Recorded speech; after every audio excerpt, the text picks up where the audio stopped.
Right, hello again. Dread Mechanic here again for part 9 or 8, I think. I can't remember. I might have mistitled the beginning of it, but who cares? I can fix that later. Of my building tiny mech drones stream. In the last session, I more or less finished the basics of that strange ant robot down there that I'm pretty mostly happy with. And then I suddenly got a stupid idea to build another mech. I need to put a sensor on that door to make it automatic at some point, along with the other shopping list of things I need to do. Oh, look, Rocket Mech's fallen over again because he's a bit top heavy. Anyway, what I was doing last time was building a strange Starship Troopers arachnid-ish inspired leg setup, although the arachnids in Starship Troopers technically only have 4 legs. I'll give this one 6 legs, and I've built one side of a leg setup now. So my plan is, I've copied and pasted that whole thing. I'm going to rename everything on here, and because it is literally just a mirror image, I can just paste it onto the side and save myself a lot of smegging around. So front left is actually going to become rear right.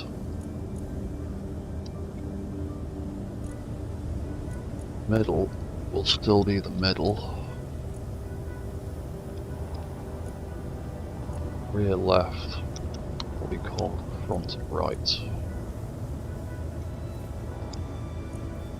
And we just need to swap the names around on all these bits. Are we good to go? So again, front left is now rear right. Middle is conveniently still the middle. Rear left is now going to be the front right. So that will be rear right. That will be middle right. And that will be front right. And then we just need to rename these rotors. Rear, middle, and front. And that will be everything. Got any hidden blocks on there? Is there? No. Groovy. Right, so that is now. Oh, no, one thing I do need to swap over is the controls on that middle leg. Is that middle leg? Oh, actually, no, I need to swap all the controls around. This whole thing's running backwards. Oh, yeah, damn, I forgot about that. That was an oversight. Yeah, so I do need to reprogram everything, so first things first, I need that to be the other way around.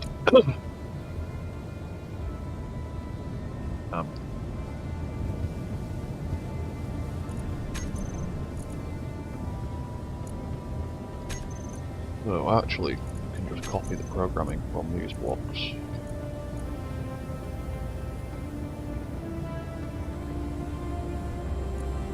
The 2 and 3. 2 off, 3 on.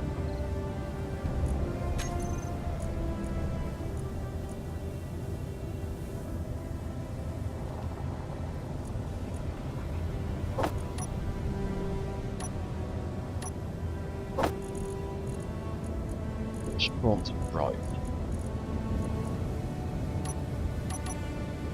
2 off, 3 on.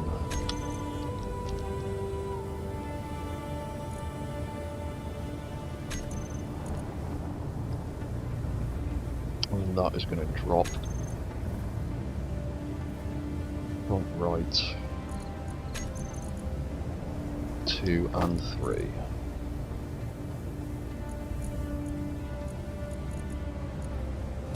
Reverse and reverse, so that should in fact, that's the wrong button. Oh yeah. That needs to work the other way around now, doesn't it? So that's going to be angle of change, looking at that rotor. When that rotor gets to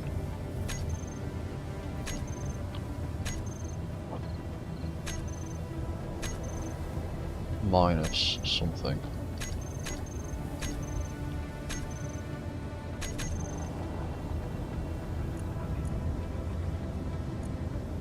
when it gets to grid, hang on, goes from 5 to minus 40, so when it gets to less than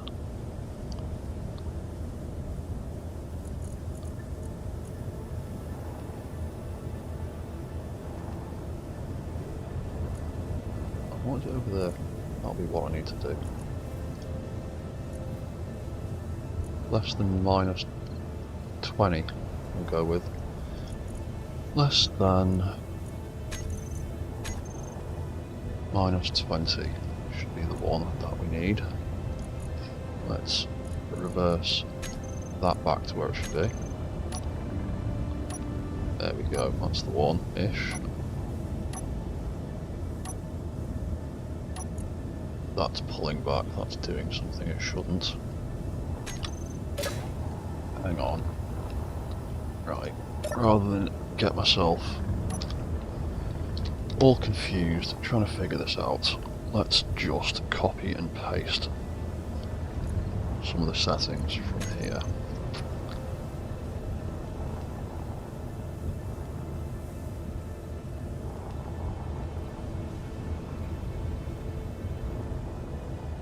So what have we got?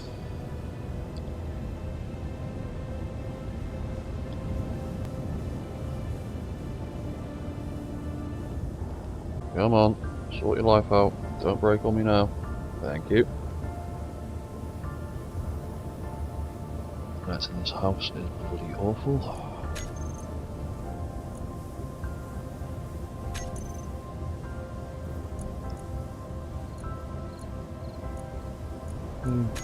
Come on. Oh yeah, because that'll, something else is probably looking at it, isn't it? Where is it? Why is that doing weird stuff? When that light turns off,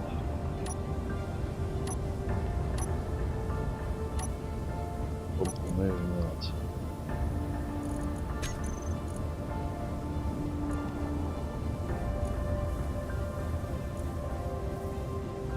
Oh, why is that there? That'll be why. There we go, that's working properly. Sweet. Right, so what was the rear leg? The rear leg did that, and that, and that. So it was reverse, reverse and reverse, reverse, reverse. Okay.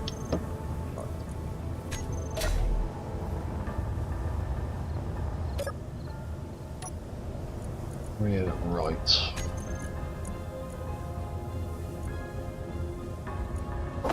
Not going to be anything there.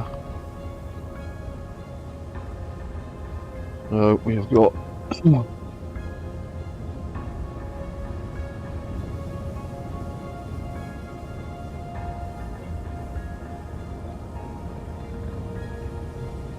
we got rear left by itself, and we've got rear left, or rear right rather, 2, rear right 1, then we've got rear right 2 reverse and rear right 3 reverse. That should be page 4. Right, so okay.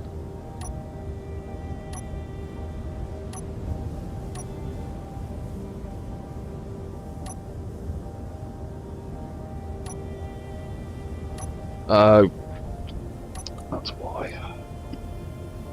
That needs changing. So what was the return on that one? Rear right leg, the return is just the rear, just the 3rd hinge.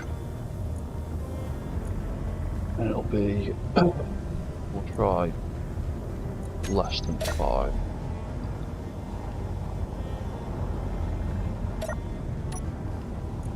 We can do that one, will just be number 3.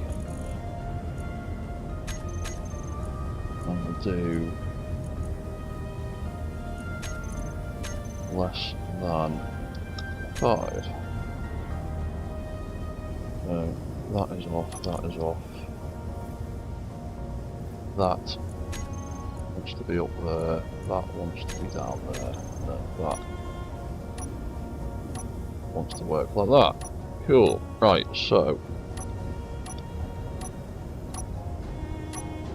the front and back legs now work as they're supposed to.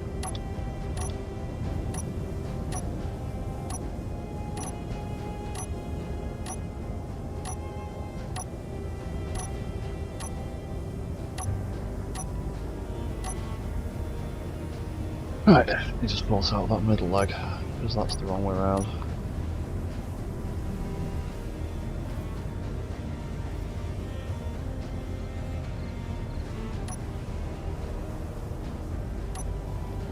So, need that rotor to, for a start, be that way around.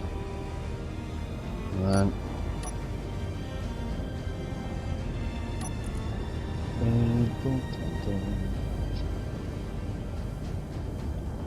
fine, we just need to change this to greater than 10.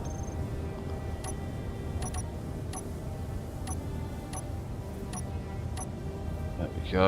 So that now be our forward animation.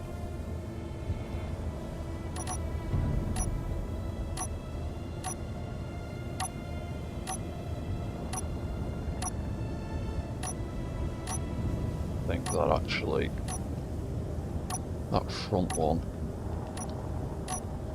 needs to drop down sooner. That needs to be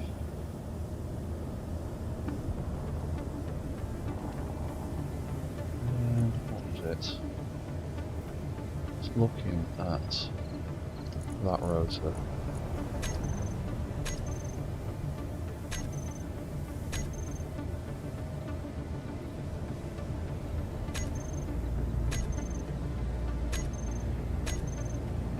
I'll have it trigger at -10. There you go. That's a little bit better, it's not lifting as high and taking as long to come back down.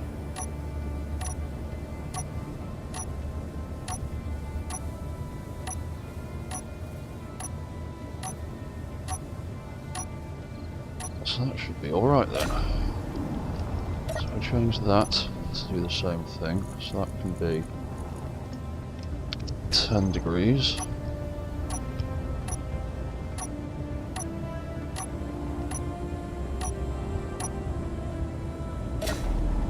Right, I think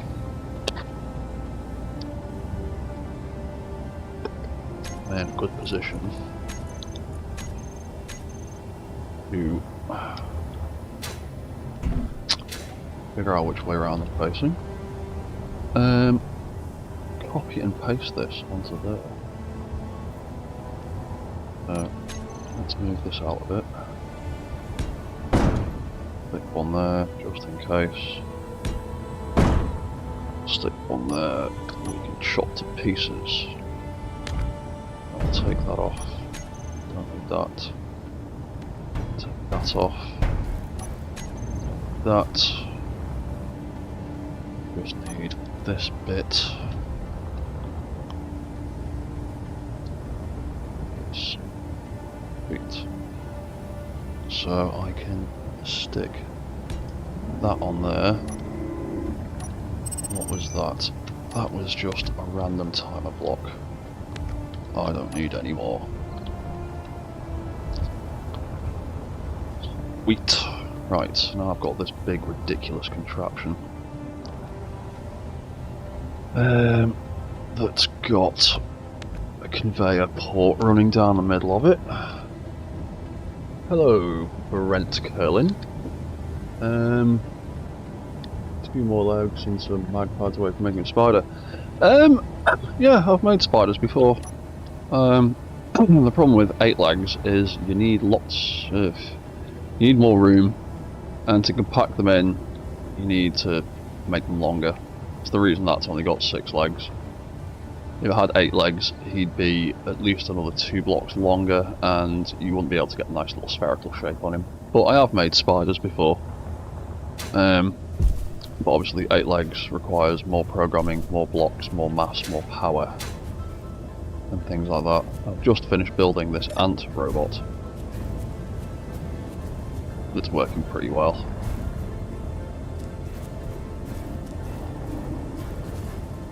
And I've got my walkers rolling around. But this thing I'm building at the moment, I'm trying to... it's... The idea in my head is loosely based on the arachnids from Starship Troopers. But they only have 2 legs. 2 legs. They only have 4 legs, rather. They've got 4 legs and 4 arms, whereas this thing I want to make it with 6. I would love it if it could walk up walls. I have experimented with trying to use mag plates on the feet of mechs to allow them to do things like that, but the problem is you have to make the walk cycle quite slow because there's a little bit of a delay between mag plates turning on and off or switching lock and connecting, and even then sometimes they have issues connecting with voxels even when you rub them all over them. So I have had mixed results with trying to do mag plate feet things that can climb up surfaces. The next problem then is when you've got a bunch of feet mag plated to the ground or to a surface, the rotors and hinges can all pull against each other, so you have to really carefully work out how your legs move. It is not a good idea to use sweeping legs with mag plates, because you will clang the hell out of the legs. But now that we've got all those pieces in place, and they all work quite nicely, we need to make a walk cycle system like we did with the ant and the spider and everybody else in this little world. Except the flyers, they don't walk, they fly. So I'm probably going to need at least 2 event controllers for the walk cycle. No. What do we do with them? How could we arrange them? I'll end up making this thing quite tall, to be honest. So let's stick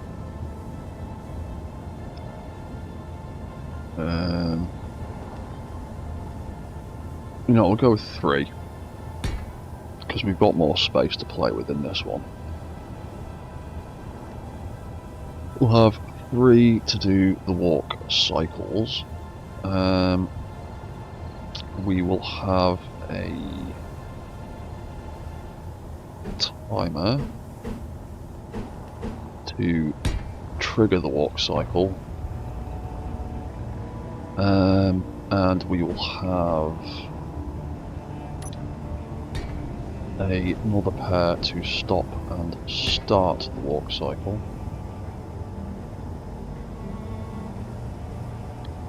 And we will go from there. Oh yeah, also, we need a rotor. Sorry, we need a rotor.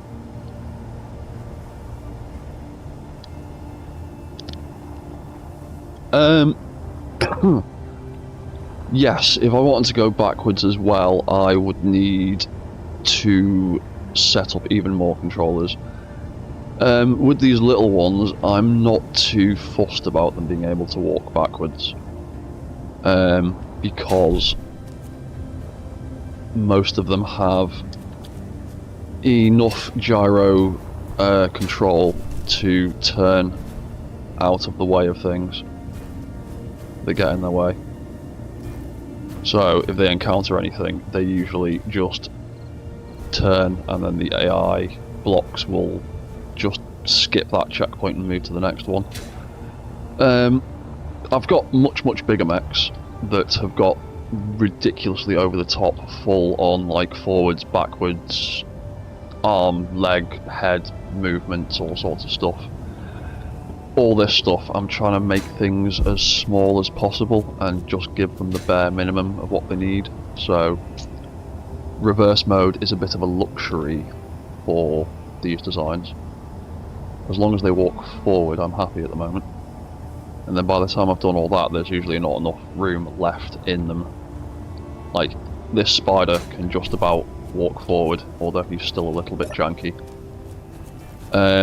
But there is absolutely no more room left in him, unless I start taking chunks out of the legs and replacing them, and completely ruining the design of the legs. So, space is a premium when you're working with something this small.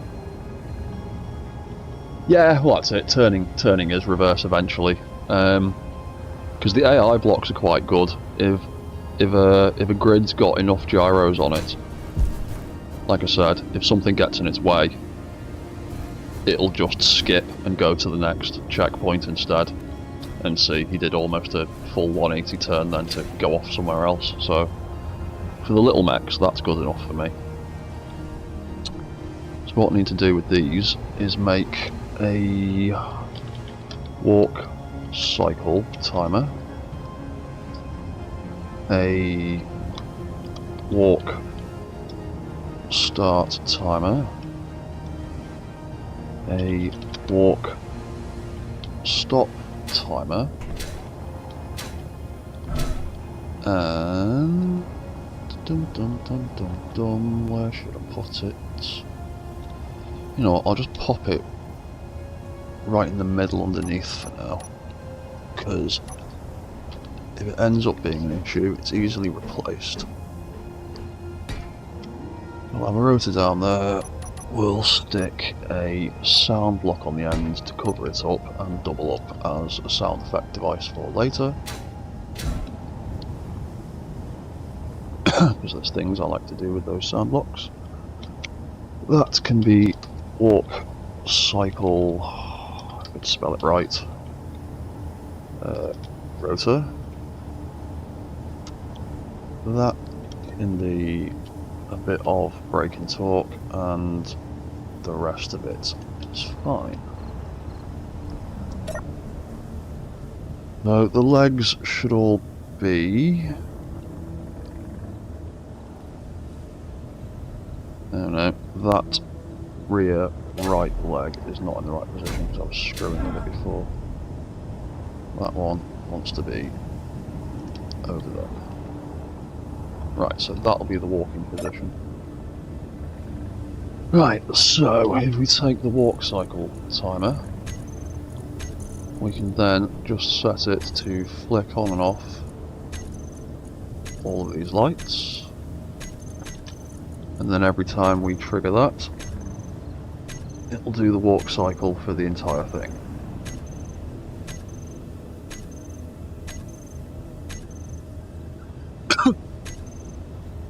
Cool. And then the next thing would be, yeah, actually, let's set up.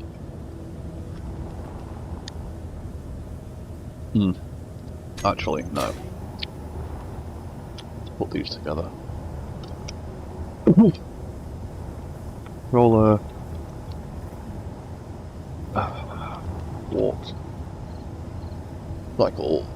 Yes, that is exactly right, Brent. Not really variable, but just something that has more precise tuning. Because you can just use the precise timer script to make timer blocks count in ticks rather than seconds, but I'm trying to do this all vanilla. So my vanilla way around it is having an event controller looking at a rotor, and every time that rotor does a full spin, it triggers a block. But obviously rotors can only, small grid rotors can only spin at 60 RPM, which isn't very quick in the long run. So if I set up 3 event controllers, or multiple event controllers, in time, in sequence with each other, wrong button. If I set up multiple event controllers in sequence with each other and do a little bit of maths, I can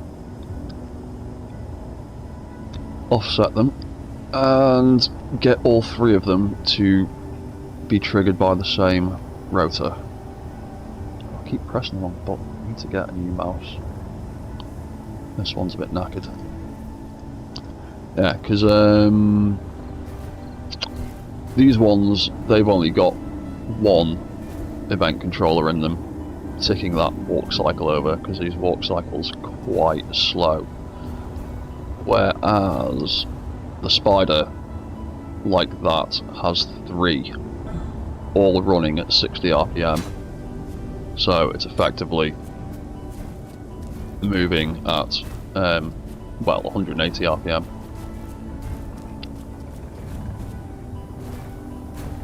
Or something like that, but yeah, gets a much quicker response out of that. Same with the ant bug, he's got 3 controllers in him, but the rotor is spinning slightly slower.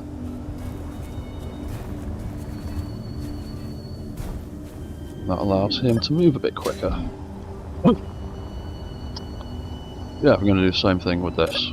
So we should now have our walk cycle controllers. They will be set to angle changed. They'll look at the walk rotor, and when they do a full rotation, they'll trigger that, and the first one will set to 10 degrees, because after lots and lots of playing around with this idea, anything between 0 and 10 or 0 and -10 has issues triggering the timer for some reason. I'm not sure why, but once you can start getting to like really high RPMs, it won't trigger the event controller properly. So I just offset it by 10 degrees, because above 10 degrees it doesn't seem to have a problem. So I'll have one set to 10, one set to, oh, what was the feckin' maths that I did earlier? I can't be bothered trying to remember. I'll just look here. It was, oh no, that one's only got 2.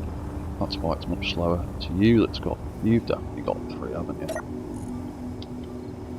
Yeah, right, so what did I do? It was 10, 130 and 250, that's the one.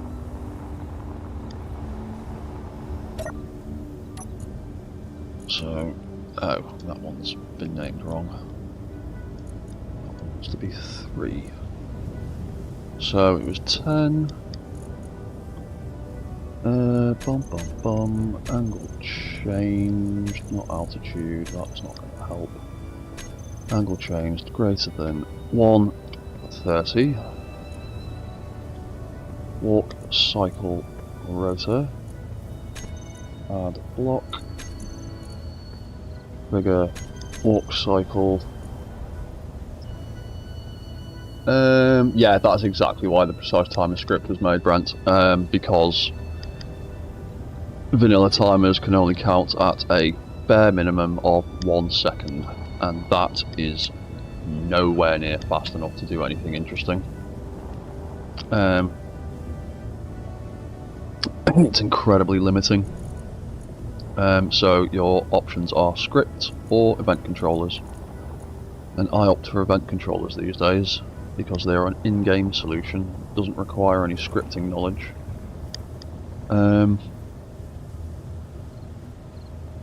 It does add a fair bit of weight to small designs though, because the event controllers are a little bit, not massively chunky, but the weight adds up very quickly. So that's that one sorted out, and then same with this, angle changed. Right then, 250 is going to be the last one. That and that. So now we can turn this rotor on a little bit. There we go, 10 RPM will do that. And we increase that speed.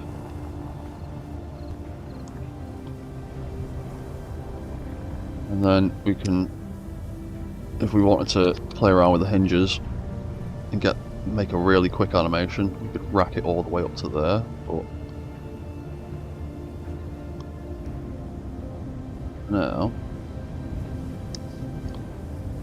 now we'll go with 25.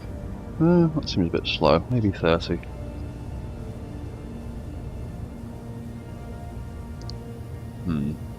That seems a bit quick. And one of those hinges is a bit screwed up. But that was probably from me cranking it all the way up to 60 RPM. So we'll turn that rotor off.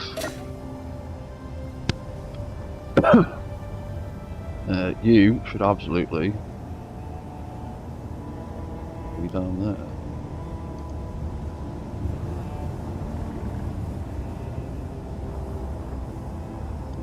You should be down there. Right. Try that again. Stick that rotor on there.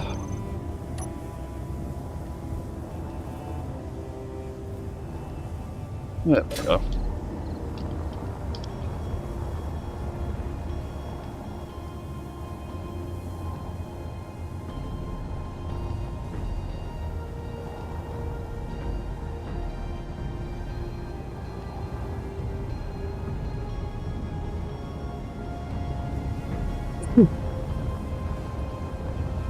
And hopefully that'll work.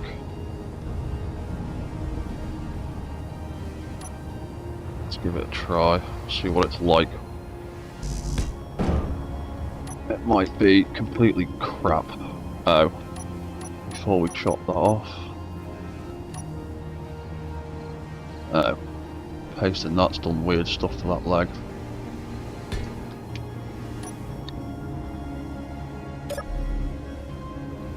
What's going on with that front leg? You're the wrong way around.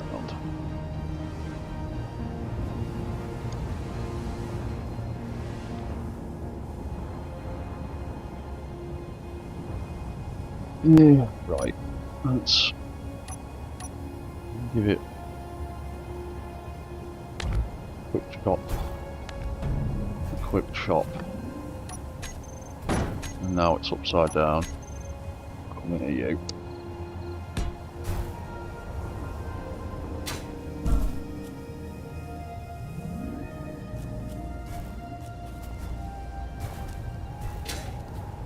Okay, for an initial test, that isn't too bad, but I think I need to extend the tips of those legs, because there is not an awful lot of clearance for the backs of those legs on the floor, but it is propelling itself forwards at 2-ish meters a second without any sort of forward propulsion. That is purely just mechanical friction dragging itself along the floor, so that's a good start. It can move itself forward without any thrust ability. Could you use something to control the rotor speed variably? Possibly. With a keyboard and mouse, probably not. If you were using a control pad, because you've got the variable input of an analog stick, you could potentially rig something up with event controllers to monitor thruster output. Because with the keyboard and mouse, using the thruster is pretty much on and off. It's hard to use small power increments with a keyboard and mouse, but with a control pad you might be able to do that. The trick is having a variable input control to get the response that you're after. Because I was actually showing this to somebody in one of my previous streams. These cranes I'm actually quite proud of. Hoping we don't crash into a drone while it's active, but yeah, when it moves out I can control it like so, but I'll keep out of the way. But I can use, it's rigged up with a bunch of thrusters and event controllers on the side, so that when I push the forward and backwards keys with my keyboard, it can push the pistons in and out, and it's that thruster there firing that does it, and the other one, so that's forward, and there's another one on the other side that does reverse. So you can get a few different kinds of manual input control. You just got to think about it and think about what end result you're looking for, and what combination of things in game you can get to make that result. Because I also use event controllers and thrusters to make these mechs walk manually. The thruster on the back does provide a little bit of forward momentum, but that thruster firing is turning on and off that rotor that's got the sound block on it, and that rotor controls the walk cycle, like that mech I'm building over there. So you can use them to manually control stuff. So I've got other mechs that have thrusters and event controllers and crazy gyroscopes on rotor setups to make things turn manually left and right with the left and right keys. You can do all sorts of mad stuff. Oh, hello, Eagle Wing 40NL, or is that an I? My eyesight is awful. Can you read distance of a location or target? Sort of. Event controllers can read distance to locked targets, but it only triggers when something gets within range, or when a locked target leaves range. It kind of works for some stuff. So that might work, I'm not sure.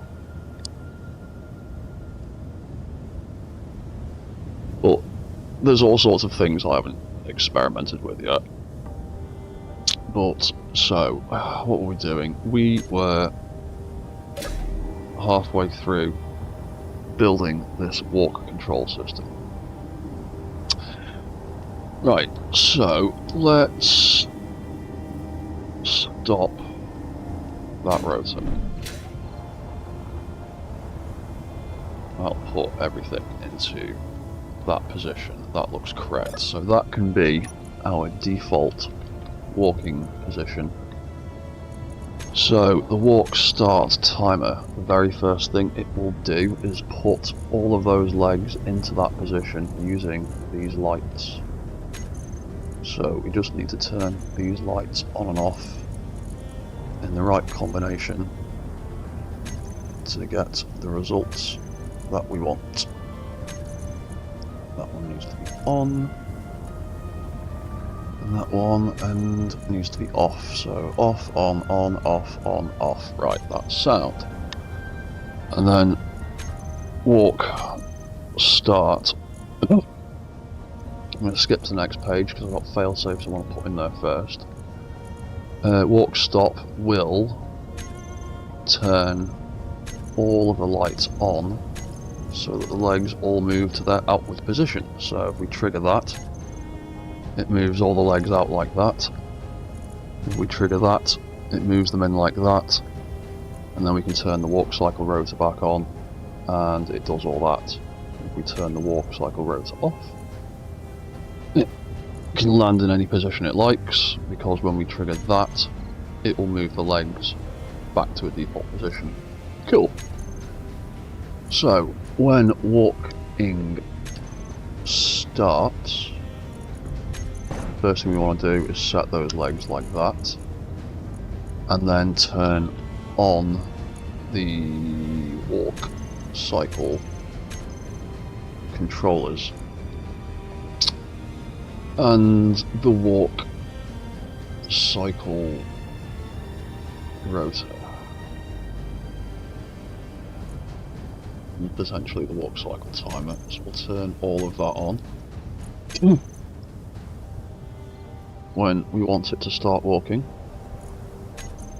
and we will turn all of it off when we want it to stop walking. So turn that off, turn that off, turn that off, turn that off, turn that off, and those can stay like that. So stop will do that and turn everything off. Put everything into that position. Start. Hello, screwy leg, what are you doing?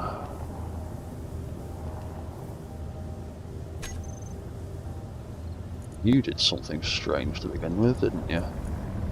Trigger now.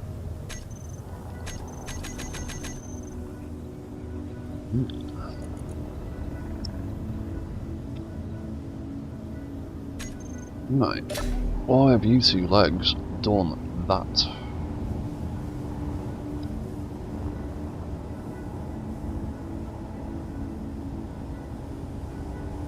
That should be down there.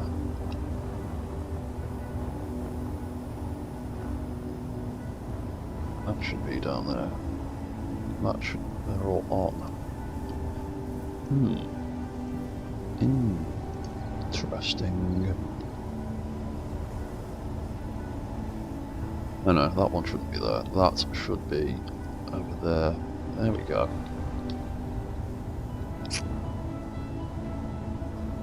Wonder what that was about.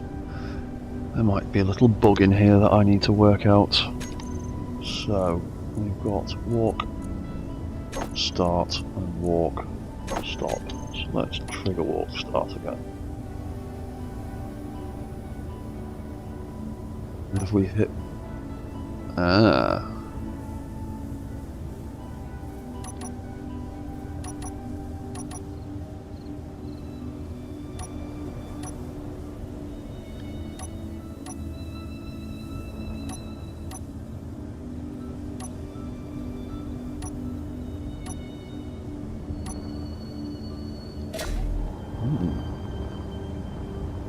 Interesting. We've got some things going screwy here. This one might be a trickier build than I thought.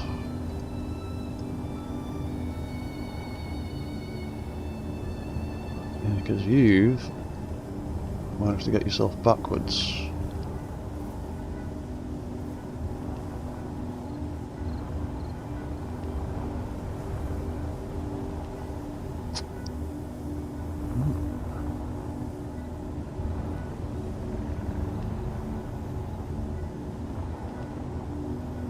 Yeah, a lot of these have all got screwed up. Right, I may have to rethink how some of these controls work, because turning it on isn't a problem. Turning it off, yeah, stuff seems to not respond properly.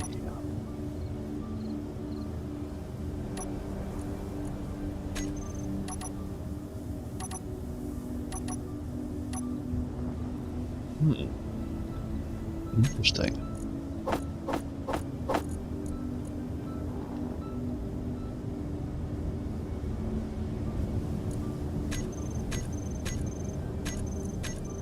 Let's have all of our leg lights. Let's see what's going on.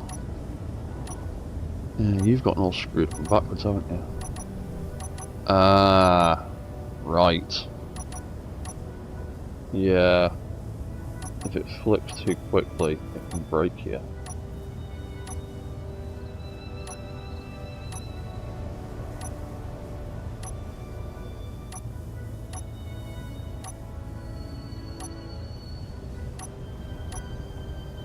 So maybe I might need to change some of the controls. Potentially. Is that front leg? Yeah, there we go. Double tapping it quickly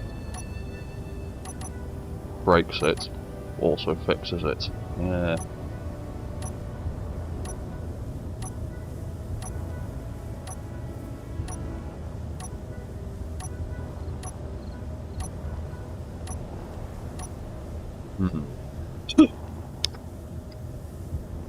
I may need to work out some more specific velocities for these controls. Oh, hey Dr. Headbonk. How you doing, man? I'm fine. I am trying to build something a little bit crazier. I'm currently having few issues with the legs. Not quite behaving how I'd like them to. Like you can see, that one's out of sequence there. Mid left, number 4. There we go. Occasionally you get screwed up, so I think I need to make the leg controls a little bit more specific and not rely on just reverse commands. Because when you've got more straightforward leg setups, like, say, the bug, or even the spider, sweeping leg setups, you can get away, generally, in my experience, with just having everything on reverse commands. When you start doing more inline stuff like this with more complicated functions, just relying on reverse commands can screw things up. Then you have to try and fit in more specific velocities, but that comes with its own set of problems, because you can only increase or decrease velocities in increments of 6 RPM on small grid rotors and hinges, which is a bit of an annoying number to use, because it means you can either use 0, 6, 12, 18, 24, and it just expands exponentially a lot of the time. But I might have to try that with some of these end hinges.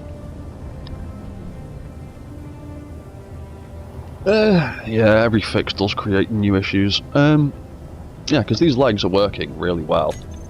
As they are, the actual pattern and animation is great.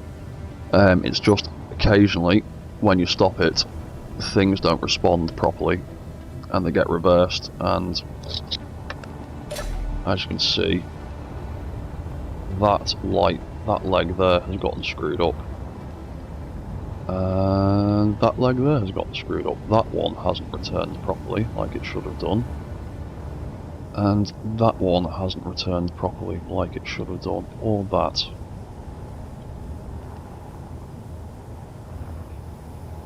Not sure why. Oh, I know why, because... Yeah, it's because of the way I've set the rotors up. Because if it's halfway towards travelling towards that trigger point, and then gets turned off and snapped back, it's only going to lift the leg and it's not going to return it. That'll be why it's being a dick.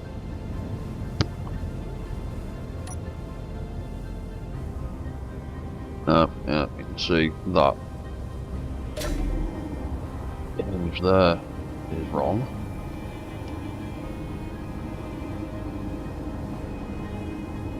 That hinge there is wrong.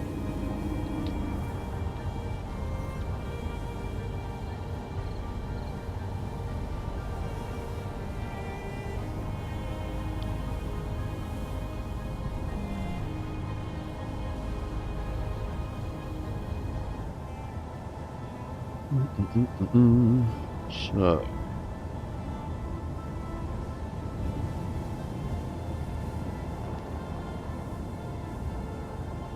to be honest,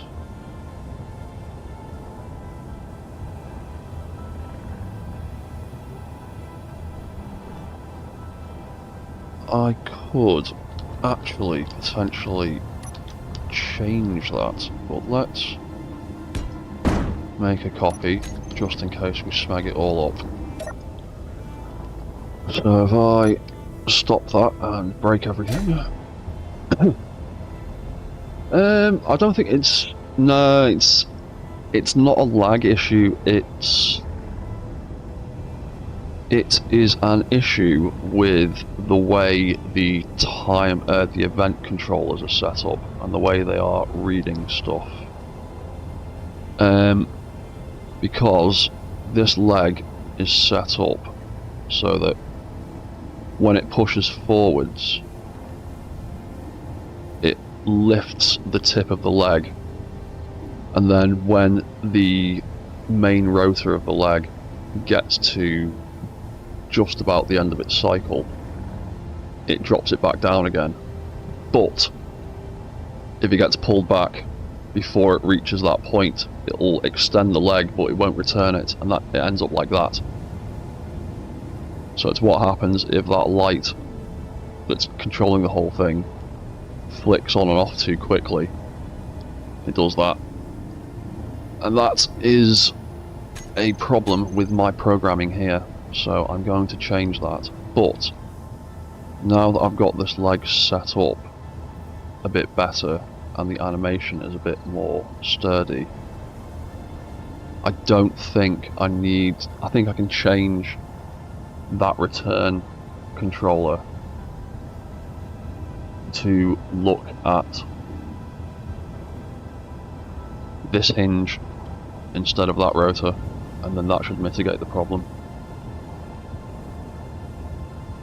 I also need to try and adjust the actual leg animation as well. Pain in the arse, it means reprogramming stuff, but if it fixes the problem, it fixes the problem.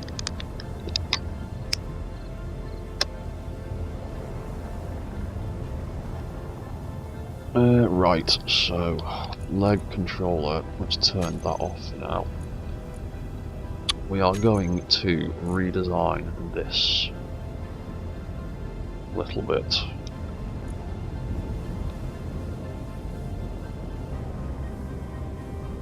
Because I don't actually think I need that anymore. I think I can get away with doing both at the same time.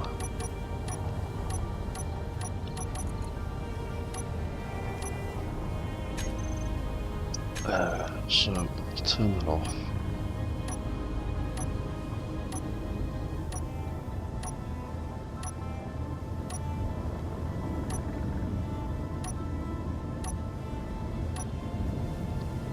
Yeah, because I think I might be able to get away with doing that. Oh, I still need to extend the legs as well because they're too short. The backs of the knees are almost scraping the floor, so I need to extend the tips a bit. So instead, that can just return the tip of the foot, which is number 3. And that will instead look at the... Oop, there we go. Leg hinge, front left, 0, 2. Dum dum dum dum dum. That's... where's that? Oop, there you go.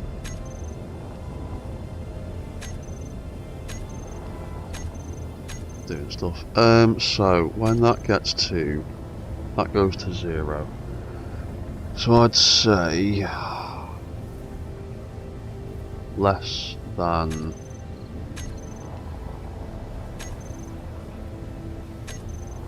I'll go with less than 10 for now. Right. Less than 10. That's convenient. Let's try that again then.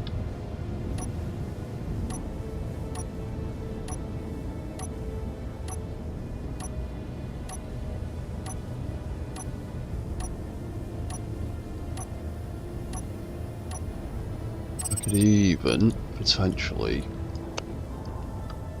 slow that hinge down a bit.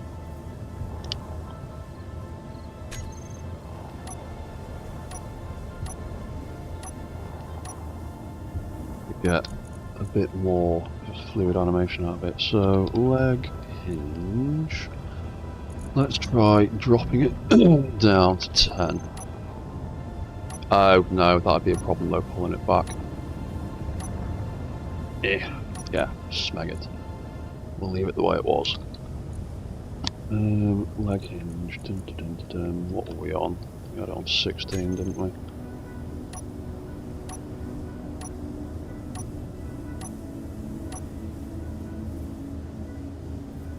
That look down here.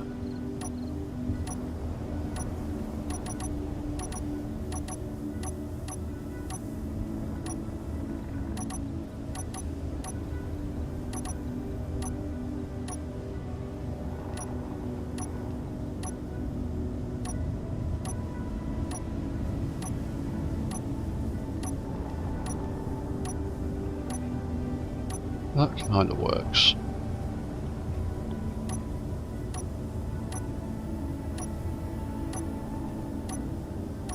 But it's still got that problem, the tip of it.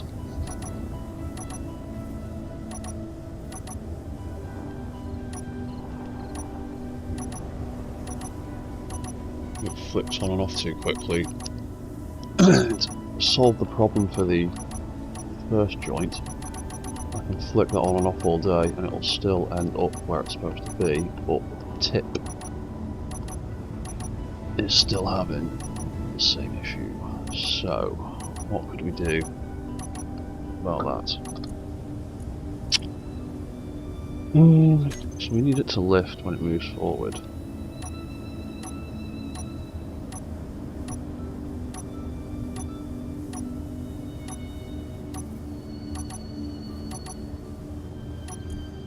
So, when it moves forward, we could instead... That can get reversed all day long apparently, and not be a problem. That will be a problem though. So let's instead reset its velocity. And...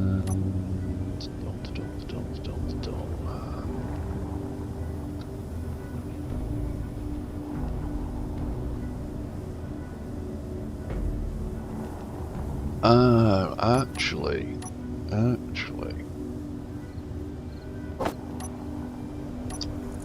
we could try. Leave that as reverse there, and we could have as a failsafe when that pulls back. We could reset the velocity, going at 20. My choice is at 18 or 24.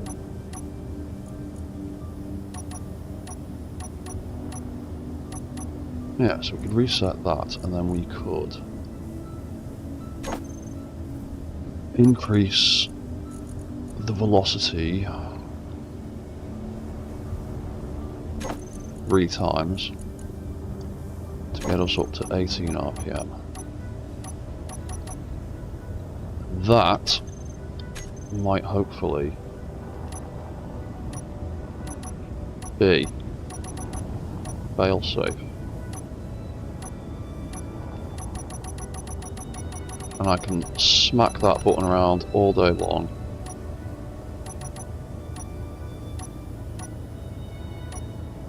And the bits end up exactly where they need to be with no bannering around. Right, I think that is the answer. I just need to do that to all the other bloody legs, Jesus. Control the second hinge position with the position of the first hinge. That's kind of what I was doing already. Like I said, the problem is when you start adding in more complex leg designs with more bits and pieces, using just reverse commands gets a bit iffy, and you have to start using specific amounts, and it starts getting a bit of a pain in the ass. Right, so that has solved that. So let's copy that over to these ones. So what did we do? The only thing we actually changed in the end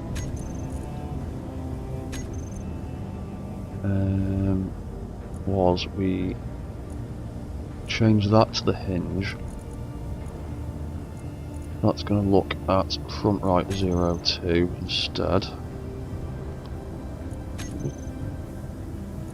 And that's going to be looking at the hinge, so that'll be exactly the same. So that'll be 10 like that one, because they're all the same orientation. Cool, so less than 10, less than 10. When that triggers, all it does is return that. When that triggers, all it does is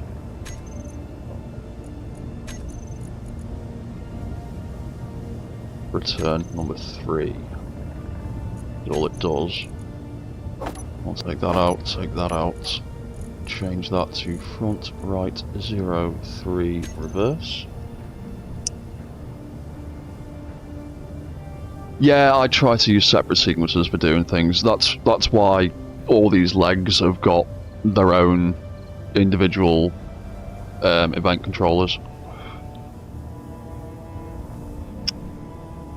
to do all this stuff. Because with some of the smaller mechs, like the 4-legged ones, I've had to... I think the dogs have got all their own ones, but the pigs, I've had to double up the commands into 2 sets of event controllers rather than 4 like I'd normally do. I've condensed down to 4 rather than 8 like I normally would have for 4 legs. So Yeah, it's a bit more condensed, but usually I like to have, yeah, a separate setup for each leg.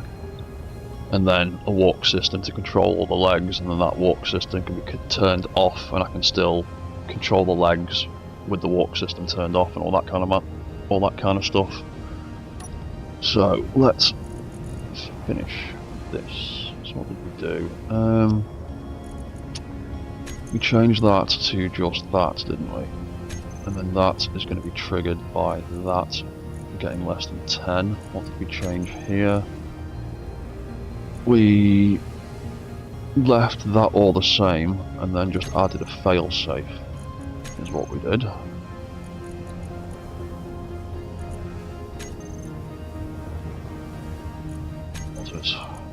There's the third rotor, so FR03 can reverse, and what was it? Was it increase? Yeah, it was.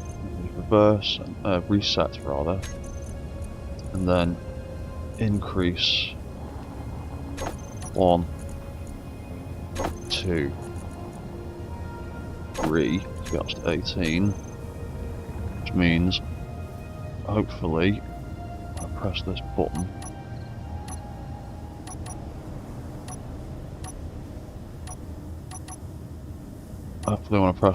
it back in work the way I was hoping it would. Why is that not working the right way? Leg hinge FR02. What have I forgotten to put in there? Oh, that's what I've forgotten to put in there. That when it turns on,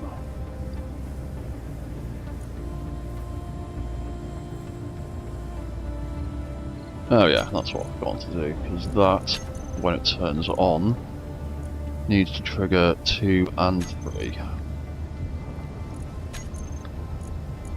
And that's only triggering 3 right now. So, 2 and 3.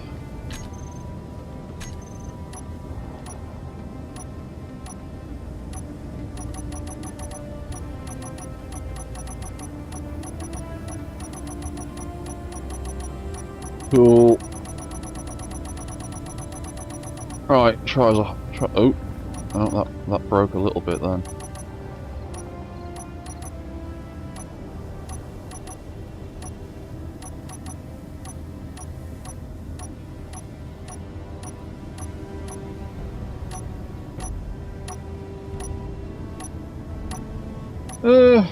Right, that looks a bit better, and that looks a bit smoother, and I definitely need to extend the end of those legs, because there is actually not an awful lot of clearance there, but I'll do that in a minute. Right, let's figure out how to fix this back leg then. So what do we need to do then? It's gonna be...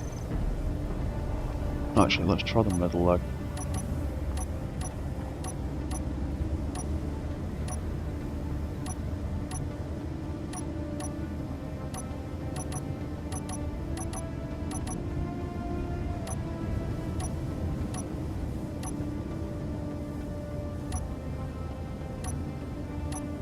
What do I do to fix that?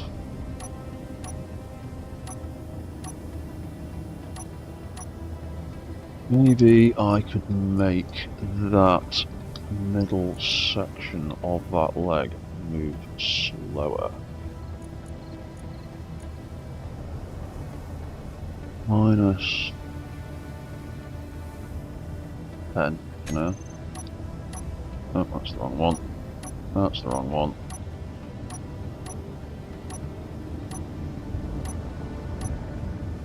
If I can get it to sort of flow nicely in time with that.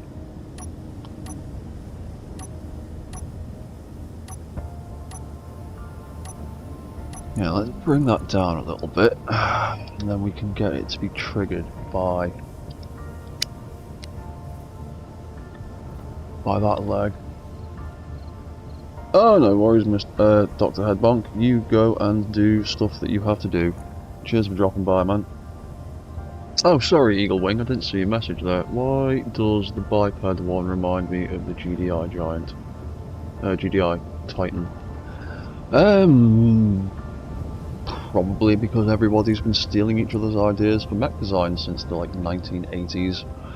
I don't know, I've not played Command & Conquer in such a long time, I can't even remember what it looks like. But the walkers I've been playing with are loosely kind of based on the MTs from Armored Core 6. But very loosely, mostly just because that was the shape I kind of ended up with. And then, because I only made them 2 blocks wide, I didn't really have the space to put a head on them, so I just decided to leave them like that, so they kind of ended up looking like MTs. But yeah, everyone's just been stealing each other's mech designs for the last like 40 years really. Right, so how do we fix this middle leg? Oh yeah, we were going to slow that rotor down, hinge down a little bit more. Let's say make it -8. What's that like? Press the right button.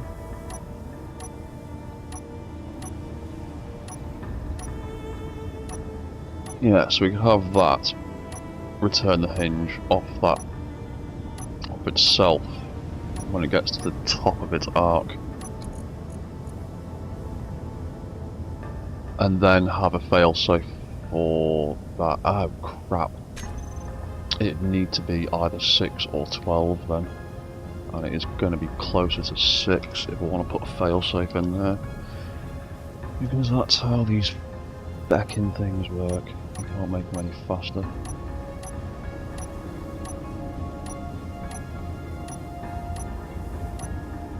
You know what, that might work.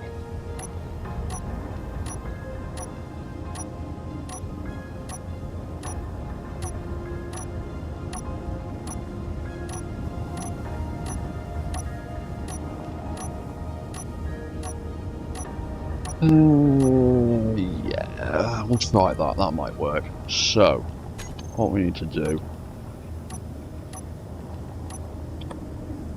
is change,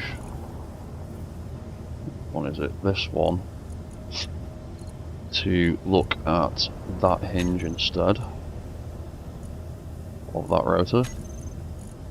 It'll look at itself rather than anything else. And these are all the same. Oh no, these aren't the same, are they? These are very different from the front and back ones. What are these? Their limits are 15 and 40. I could probably get the leg to lift a bit higher. Yeah, I can get it to lift higher as well. That'll give us more time. I could speed the rotor up a bit. Because 40 and 55 isn't very much, so I'll make that lift up to 60. Yeah, I'll make that lift up to 60. It's got a bit more room to play with. So when the hinge gets to greater than 55, it'll drop back down again. So middle left to greater than -10, greater than 55. Thank you very much. Drop you back down. Drop you back down. There you go, so it can do it like that instead. And that seems just as smooth. And we can adjust that a little bit better as well. So no matter what, as soon as it gets to the top of that arc, it'll always reset itself. No matter how many times you hammer that button, it'll always drop the leg back down. Oh, no it won't. I found a way to break it.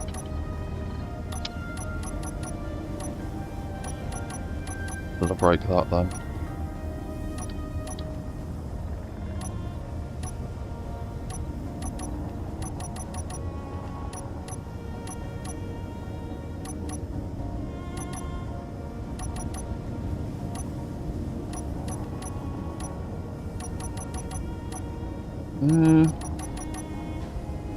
It looks like it's mostly working for now. And cycling it through seemed to fix it even when it broke anyway.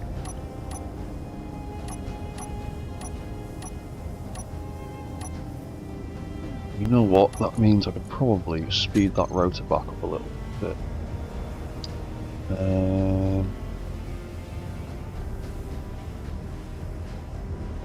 Oh, hang on.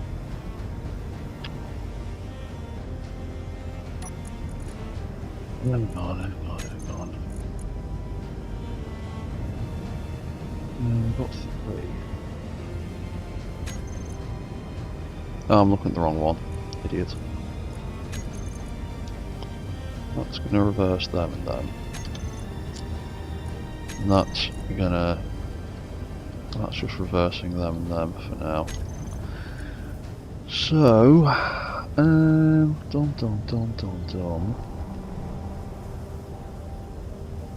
let's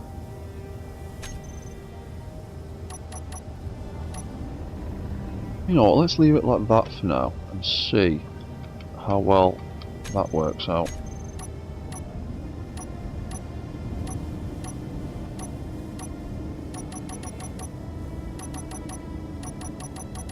So far it doesn't seem to break, and when it did, just cycling through the thing again seemed to fix it, so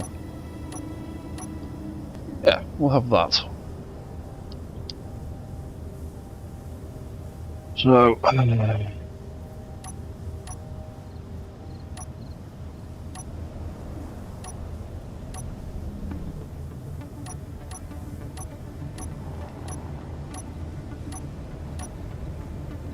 seemed to work alright. That seemed to work alright. Oh yeah, we need to do the same to this side. So what did we do on the middle left one? What did we change?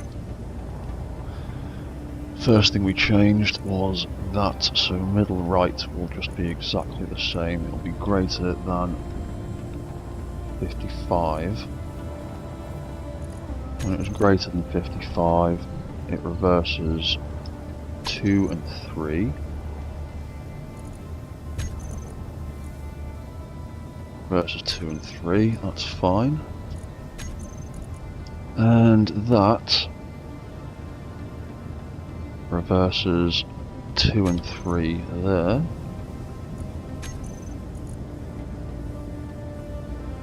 Reversing 2 and 3, that's fine. And oh, was that it? Was that literally all I changed?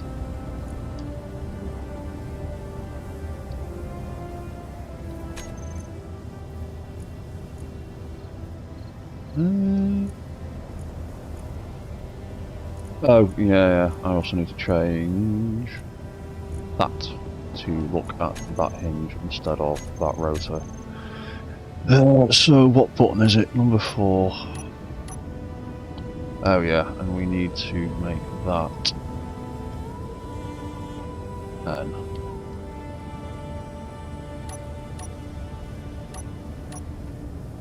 Oop. Yeah.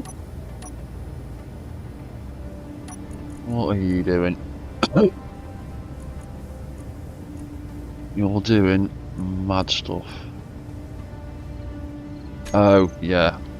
You're doing mad stuff because you're stuck on your trigger point. There we go. That is one of the problems with having the trigger angle on event controllers as the same as the max angle limit for the same hinge. It can get stuck and just vibrate back and forth, like you can see just then. So, how many times can we hammer it? And it will always return back to an off position. Nope, broke it there. But cycling it fixed it again. Ooh.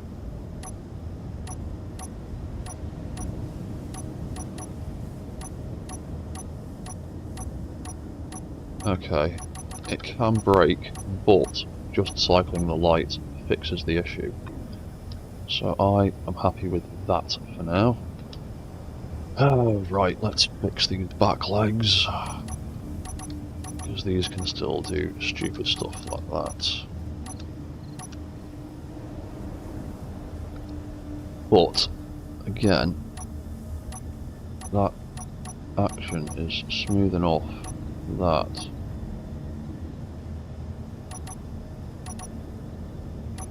we can change these to look at the rear hinges instead of the rear rotors. So rear left hinge 0, 2. We can look at that instead. And rear left 0, 2. Where are you? Your maximum limit is 0 and 55.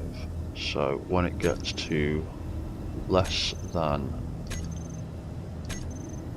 5, I would say.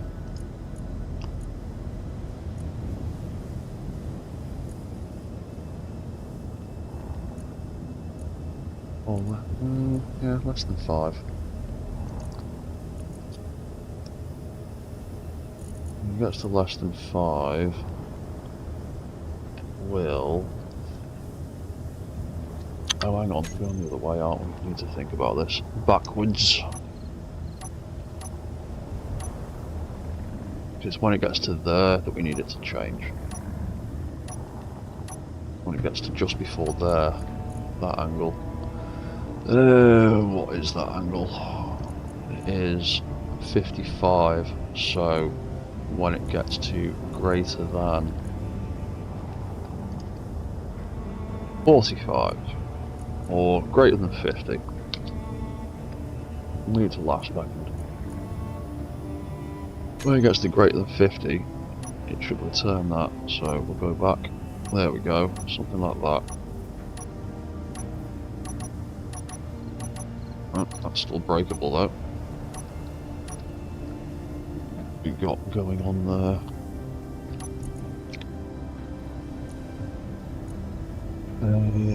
Rear left.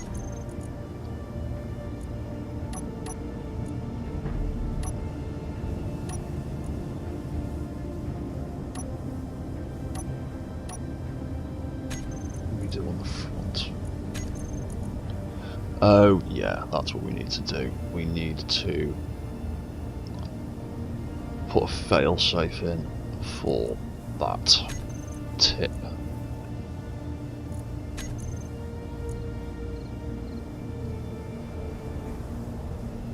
That way we can guarantee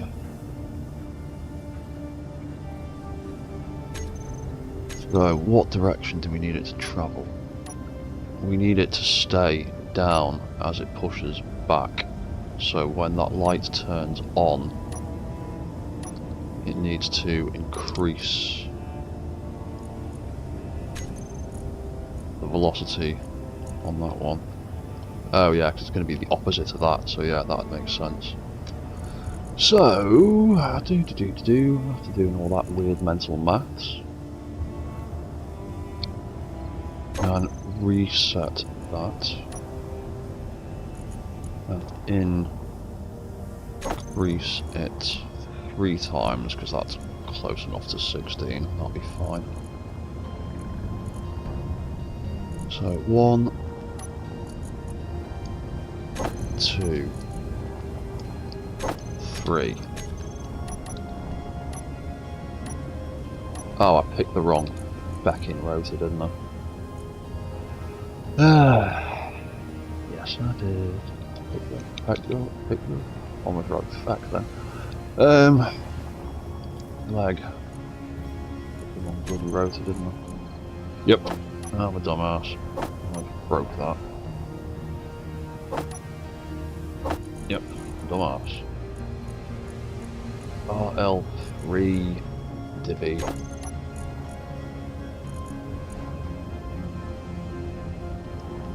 So that'd be 1, 2, 3. Now I have to. What have I done? I've ended up making that 18 when it's supposed to be 16.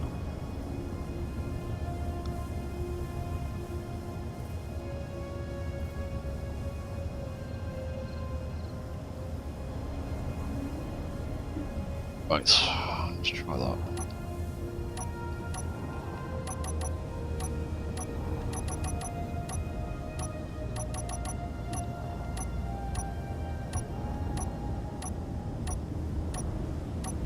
Right, that seems to be working.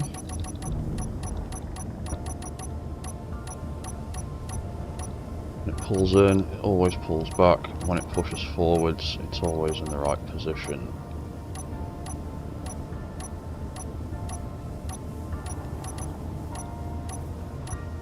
Cool, that will do. Right, one more leg to fix.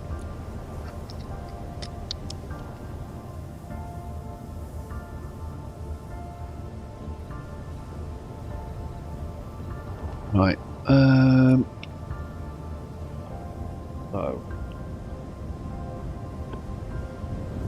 Need to do the same thing. So, that would be greater than 50. And it would be rear right 02. Get rid of that. What do we do there? We literally just reverse the tip. That's literally all it's doing, that's fine. And then that we need to add reset, increase.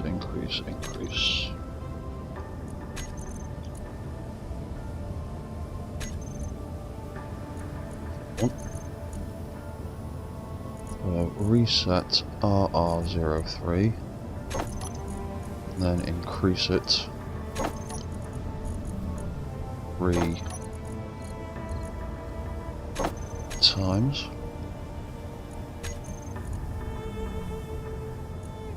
On the other side, we'll reverse both of them.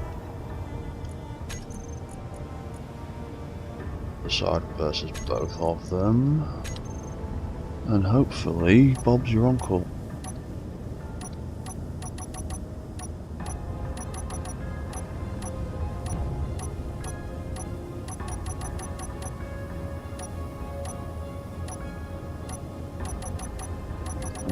And occasionally get broken if it's too quickly, but just cycling it through seems to fix it.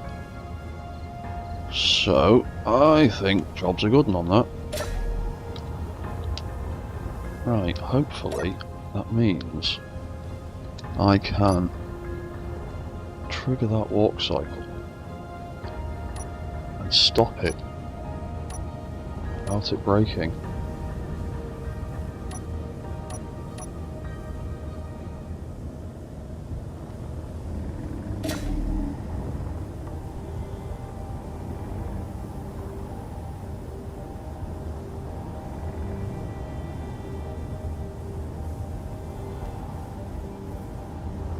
Yeah, it looks like it's working.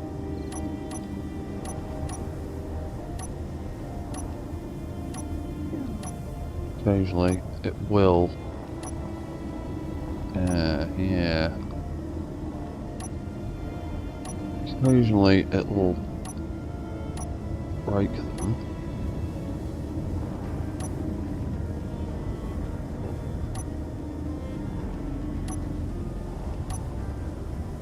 But then again, we could also change the stop position to instead bring all the legs in. That should trigger. Oh, just behave. That should trigger the fail safe in the legs. Always bring them back into the center. So I might have that as the default position.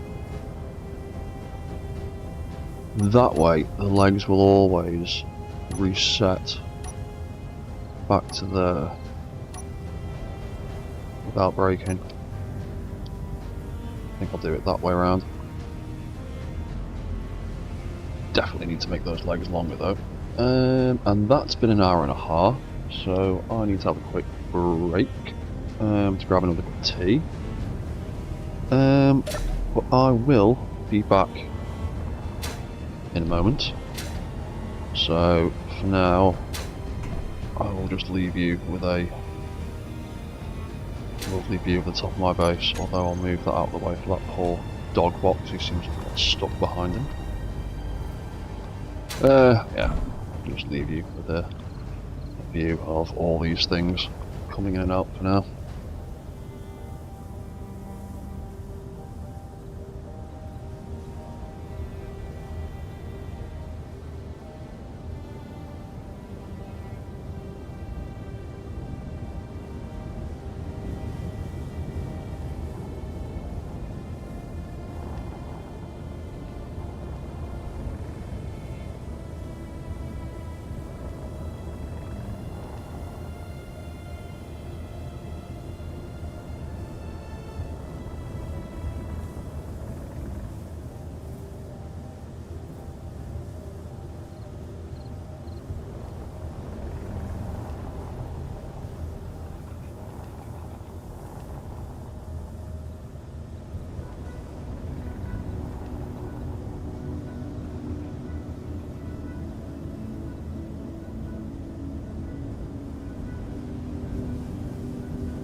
Right, I am back. Oh, the sun is setting because I keep forgetting. Change the length of the days in the save game. So, we have got that. So, yeah, we definitely need to rethink. Well, not even rethink, we just need to extend these legs a little bit. So, what could we do to make the legs longer and also look interesting? I'm really liking sticking these things into legs at the minute, just because they're an interesting shape. Get the right fucking angle.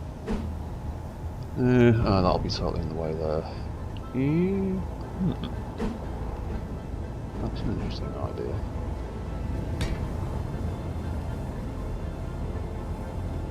That's a very strange idea, but I'm curiously into it. What do the other ones look like? Because I've used that one quite a few times recently.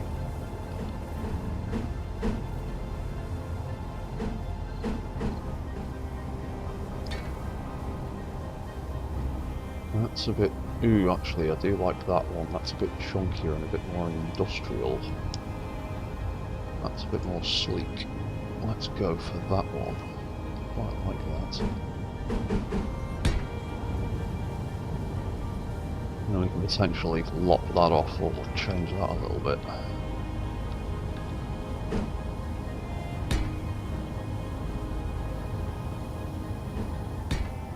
Some of these buttons could even be functional.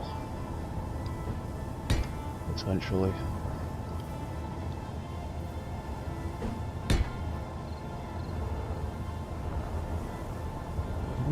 Okay, that looks interesting. I'm into that. Right. Some kind of feet. What could we do for feet? We could do something like that, potentially. Or we'd have something a little bit more solid. Let's go for skeletal and gaps and things. Oh, it does look like it's holding on by a hair, though. We'll do something like that, I reckon. We could even put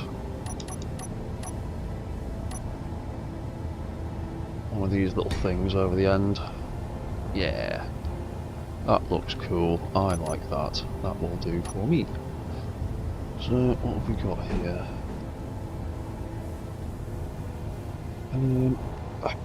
Will the game be nice? For 2 seconds. We just paste that.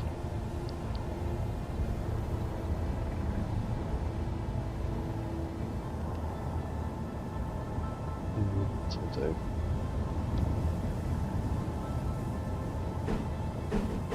No, it's not, is it? You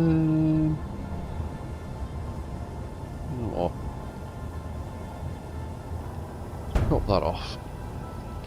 And replace it.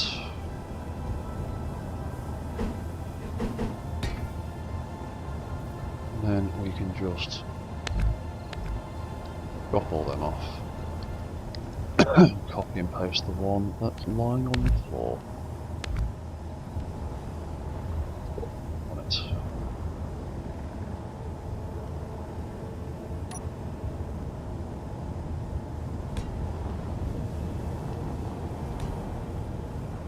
Go. That's the easy mode way of doing it. Nope. Figure out which fucking orientation I'm on that side. There we go. That way round. Dom to dom, that way round. What? that, and that. Okay.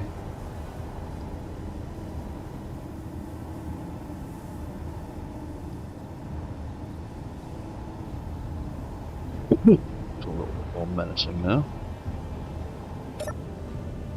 Right. Okay, so they're all about hitting the same point.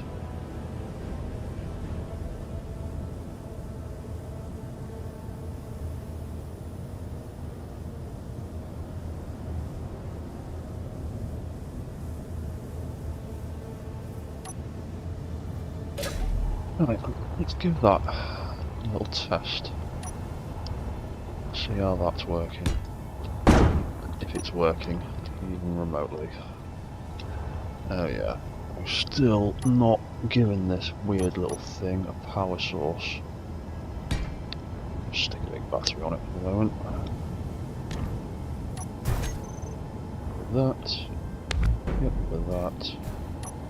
Get rid of that. Are a strange little thing, aren't you? Actually, you're quite tall now with those leg extensions. There's really a way I can shorten that down, is there? Nope, it is what it is. It is on. Oh, that's not what I wanted to do. I need to turn. I need to just trigger that, don't I?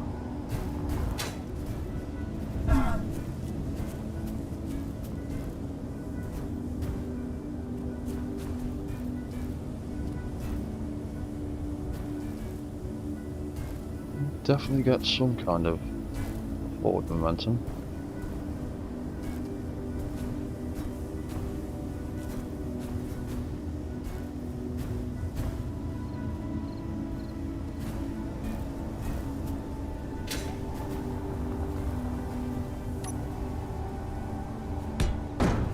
How was that one doing? That one was pretty good.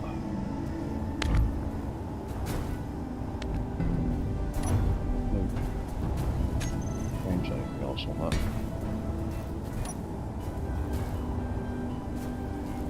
Oh no, that's actually still pitiful. No, it doesn't help that I've broken its legs either.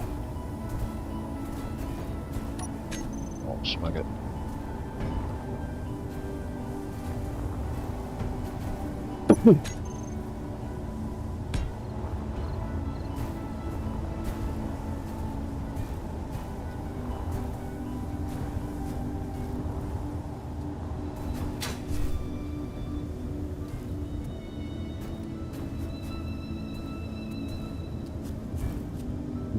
I might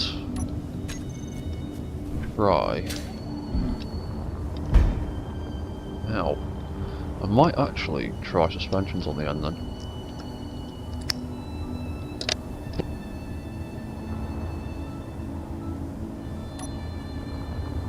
Keep a version of it, just in case.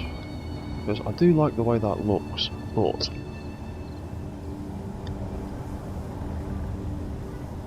I want to see if I can get it propelling itself forward first.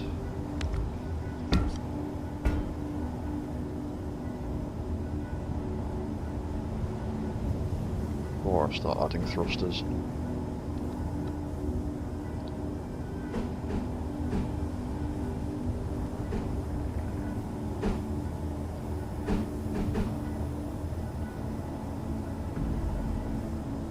Options, you can do that, or I could use a longer one.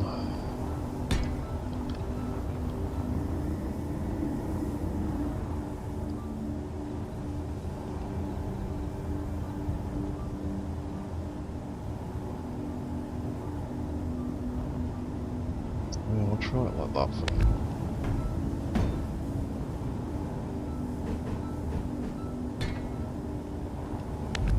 That works out. Though I do really like that design. I might just need to speed the rotors up. It's a fine balance. But, like I said, I want to test to see if this design works first. And if it makes any significant difference. Off, off, off, off. Air shock on, them off. Power 0, strength max. Friction 25 for now.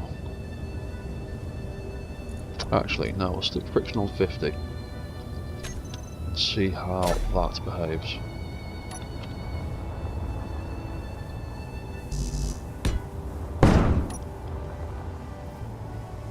Once again, I need to remember to put some power on this damn thing. I'll have that.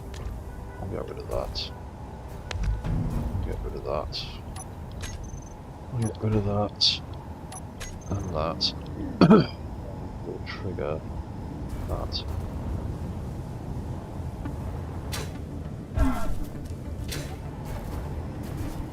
Oh, that makes a very significant difference.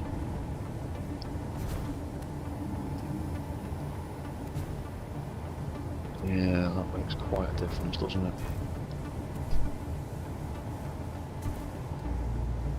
Is that is actually propelling itself quite well now. Yeah, I think this one might be stable enough to get away with using them. And might reduce the friction on the outer ones.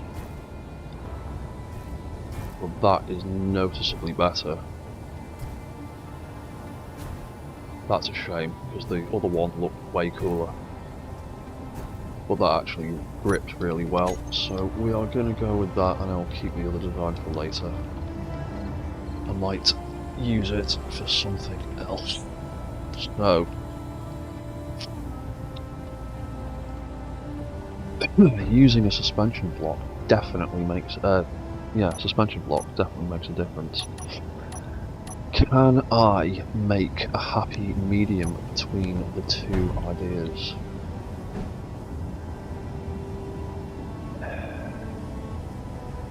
That looks like it's going to cut it real close. What's that movement like? Oh, but that only goes to there. Oh! I can get away with that. Without making the ledge stupidly long, I reckon. I reckon I can get away with that. So, we can stick that one on the end of there, and that's about the same, more or less. It's like a block further forward, but it definitely looks cooler. So we'll go with that. Right, buttons for everybody. You can have one. You can have one. You can have one.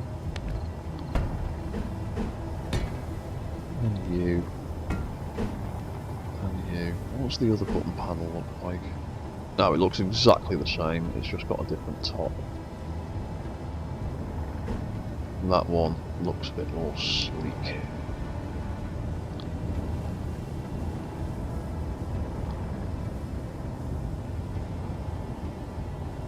now we'll stick it under there. That one actually looks like a slightly better option. Nah, you know what? I can change that later if I want. We'll go with that. We will stick with that for now. So, let's put right hand wheels on the right hand side. And put left hand wheels on the left hand side. Have that, have that, and we can have that. And I'm going to name these because it's going to be easier in the long run, because I need to set things up slightly differently.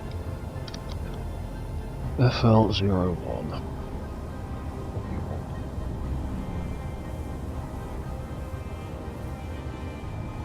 ML.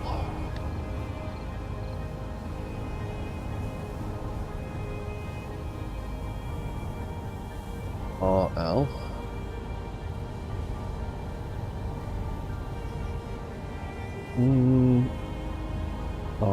RR.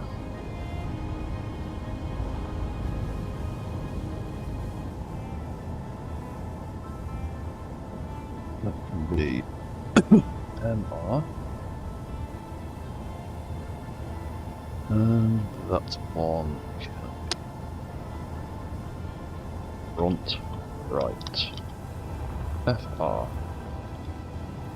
Yeah, I like that actually. Yeah, that looks nice and chunky, and I could even greeble the sides of that a little bit. I've got an idea for that.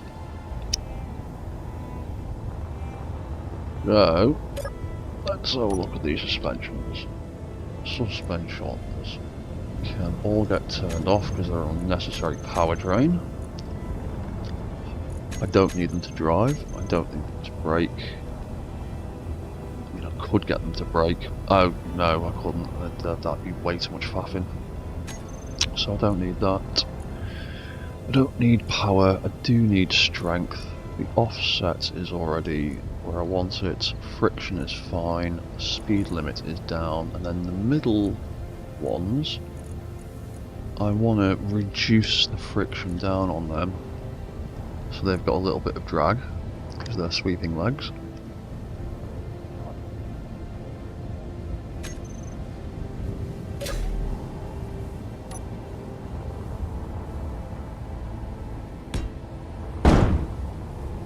That's a quick test.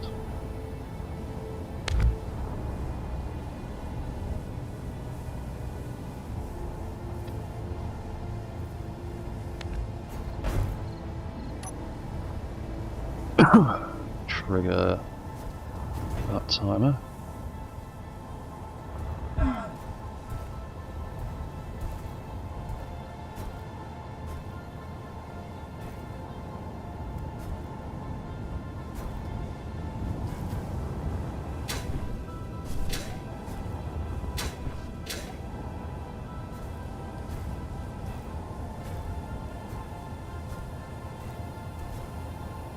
Yeah, I reckon I can get some decent results out of that if I sped it all up. Because you are propelling yourself quite well.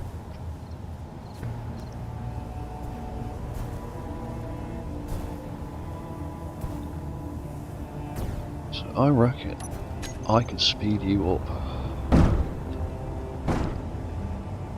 Who's crashing and clanging and falling over this time? Oh, it's you. Go on, pick yourself up. Come on, I know you can do it. You've got more than enough gyro.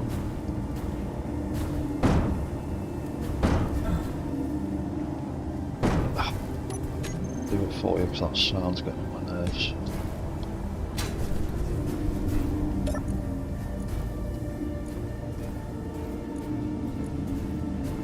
You're on circular route. Don't know why you fell over. Right, so this creepy looking thing is working quite well. Let's try speed it up. Let's make a copy. So let's increase that rotor speed.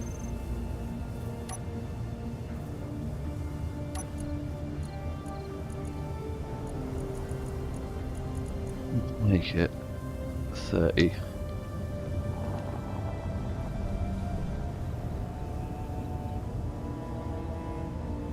He's not too bad. What about 35?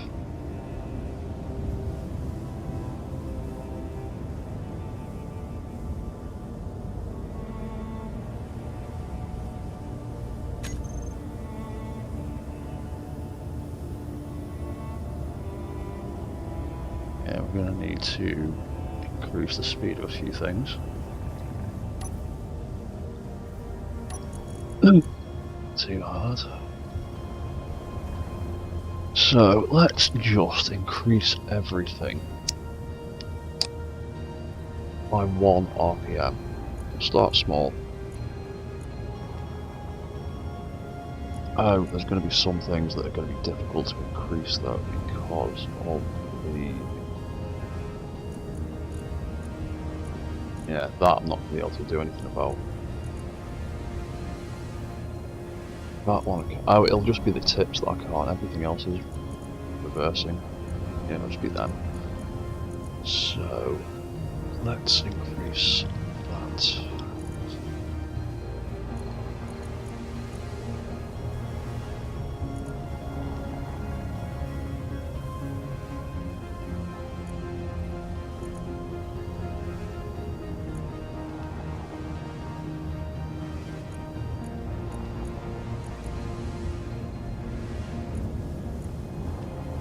Just want to do that a bit. So minus 14, positive 14. That can be 11. That can be minus 11. That can be 14. And that can be minus 14.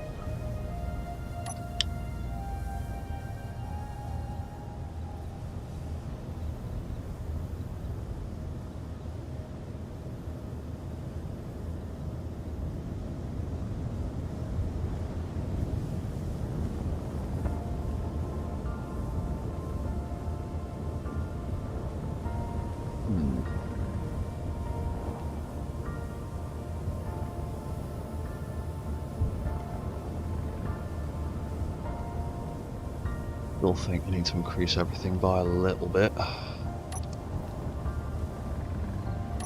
Let's go 1 more RPM higher.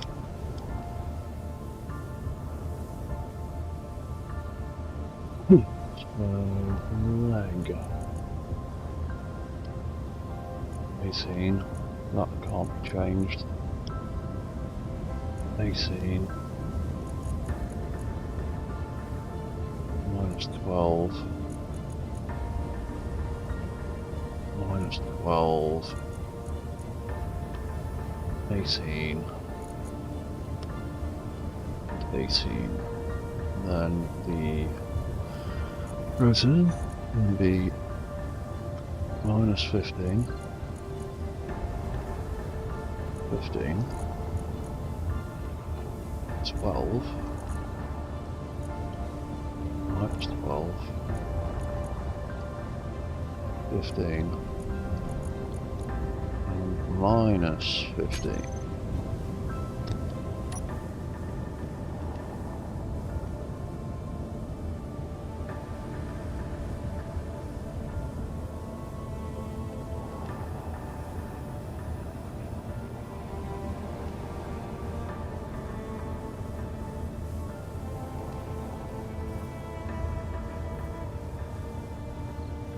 Those 2 middle rotors can come down a bit, but I actually want to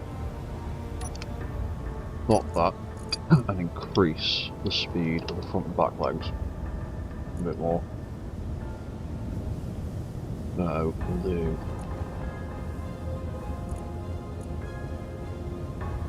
You know what, we'll do that to 20. Do that 20. We'll leave them. We'll make that 20. That 20.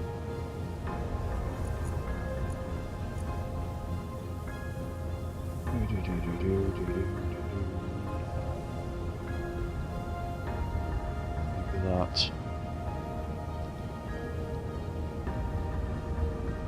Minus 16. That 16, we'll leave those 2. Make that 16, and we'll make that minus 16. And then we will trigger that.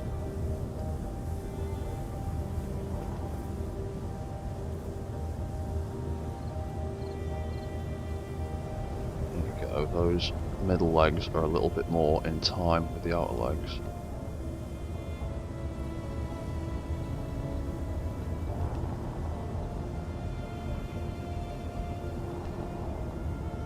There's a little bit of a janky skip going on in there now.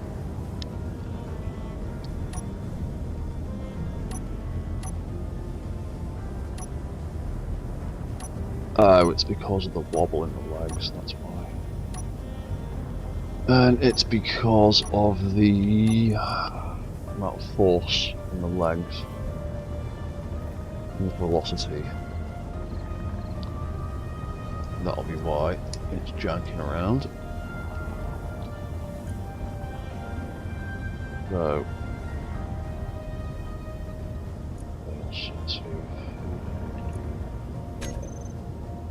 that's because I'm starting to increase the speed quite dramatically.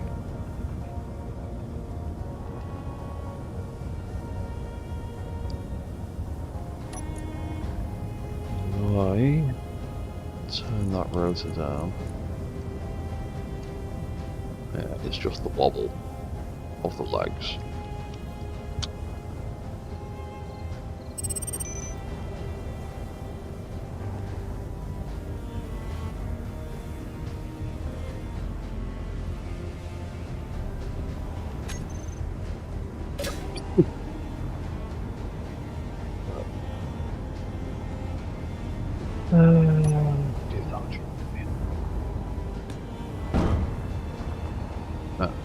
Well, put that battery off because we need one anyway.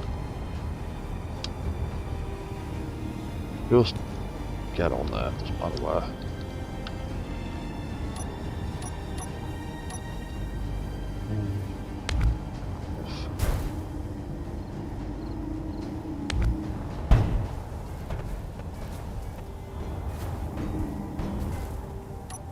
That out from behind your legs.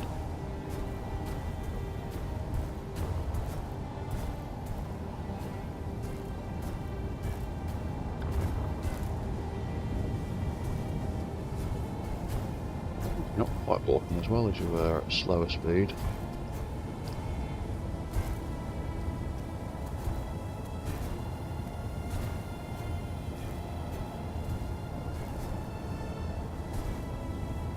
Got a bit more jank to you when you start going a bit faster.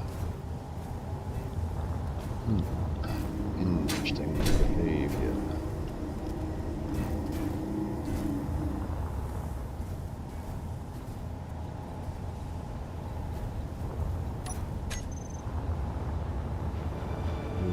That version was the slower version, and that was a bit smoother, wasn't it?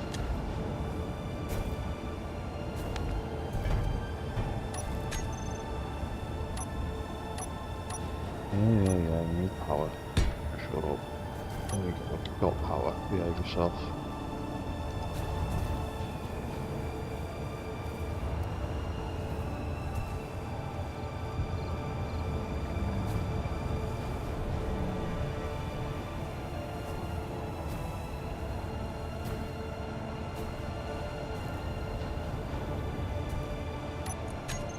Yeah, that was a little bit slower. Did I delete that thing? Because it wandered off on me. I must have deleted it.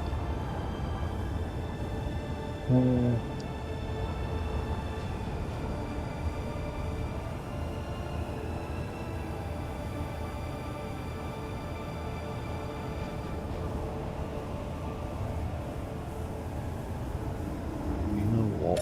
I might add another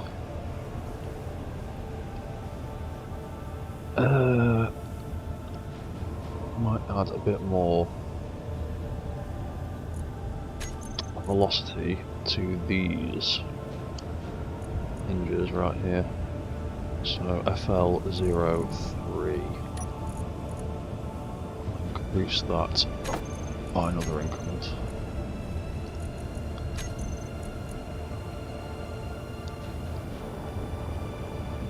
R03, and increase that by another one.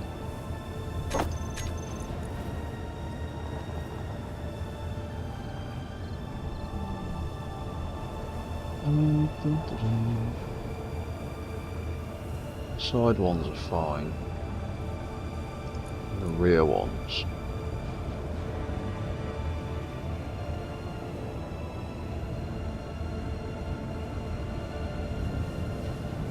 The rear ones will increase as well. Oh, that's the wrong one. That's the one. So it'd be that one, that one, that one. Rear left 03. That's the one. Increase that. And then rear right 03. Increase that.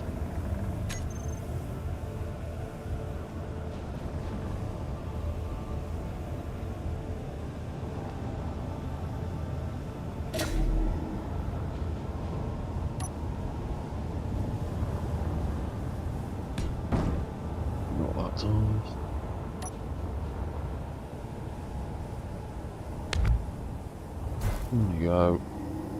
Have a temporary battery. Take that out. Take that out.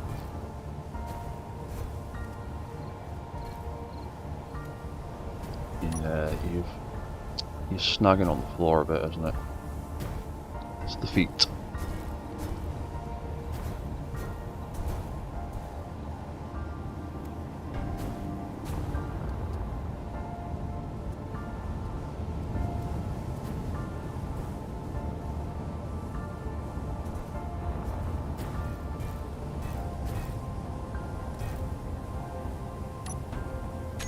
Right. The walk cycle isn't actually too bad. I think it's the suspensions. So what if I make all of them 25?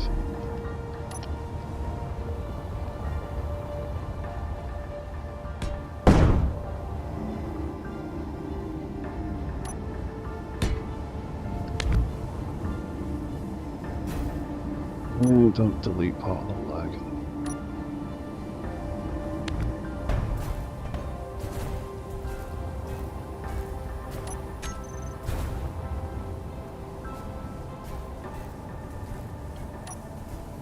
Alright. Walking slightly better.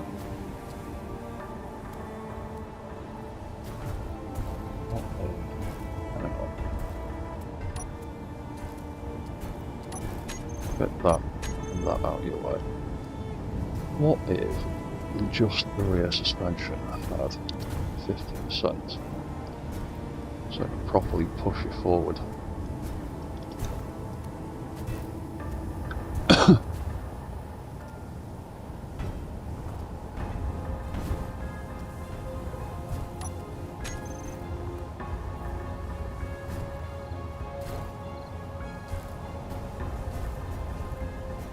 That doesn't seem to have adversely affected you.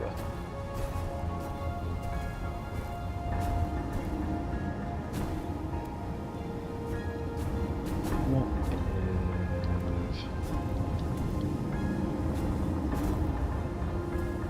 if we get you to stop for a start? What if I completely take out?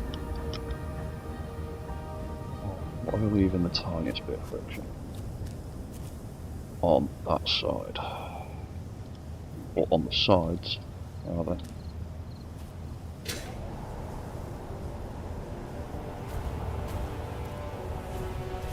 And that way, they're just for balance, and it's just the front and back ones that are actually propelling it forwards, mostly.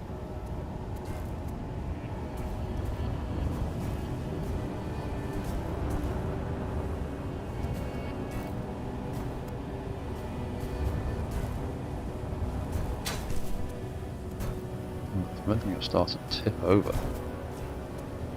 Oh, well, it's because there's a big hole in the floor though, that's why it's tipping over.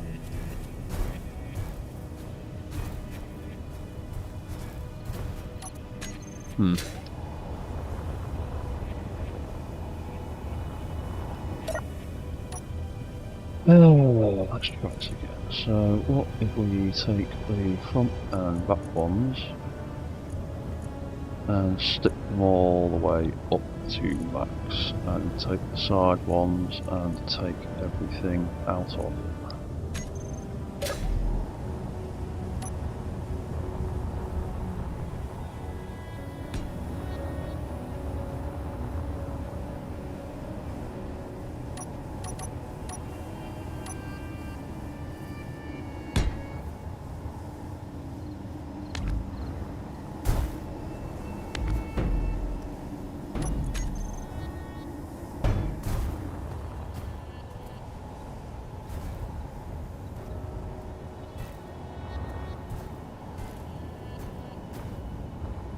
You don't like that, do you?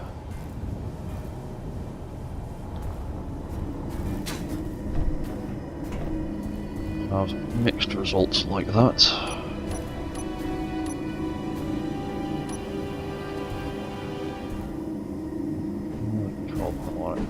Where are you?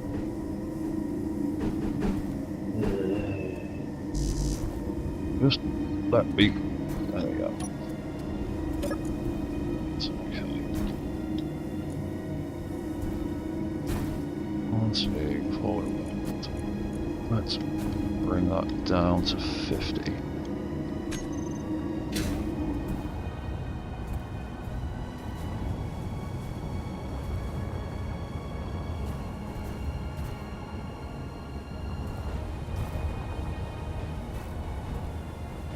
Feel a little bit snaggy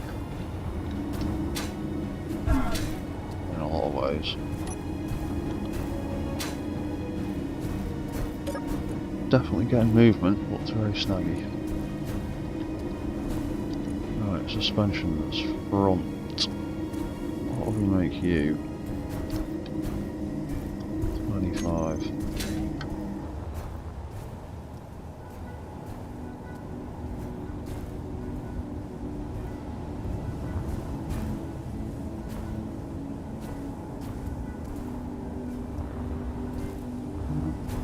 You're definitely snagging less.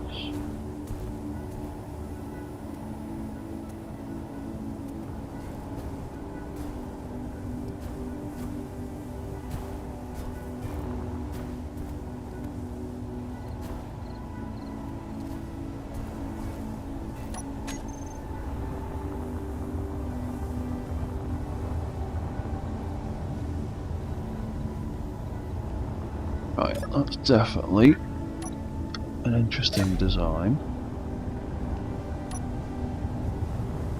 Save that for later. I would like to try popping these legs back on it again. See that. See what that's like.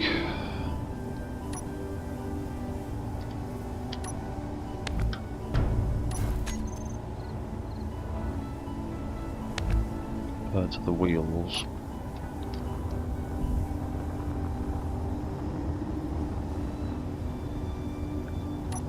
Let's chop that off, chop that off. That.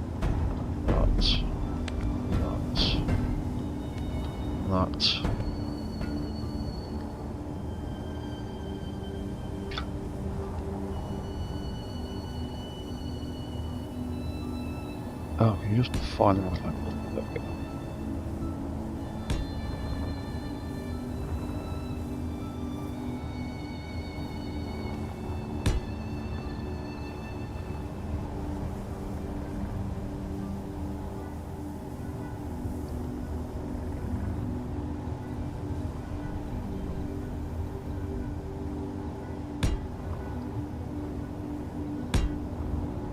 There we go, and there we go. Right. Let's try this thing with block feet instead.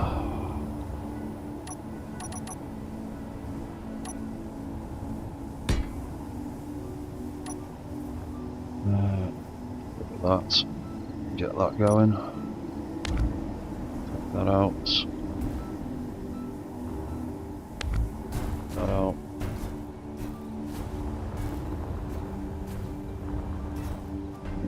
With those kind of feet, it just doesn't get enough grip on the floor.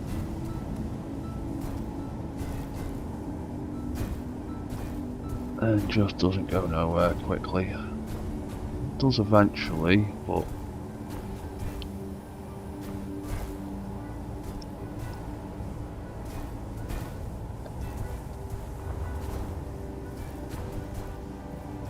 I mean, I am going to end up putting thrusters on the back of it anyway. Or the AI control block.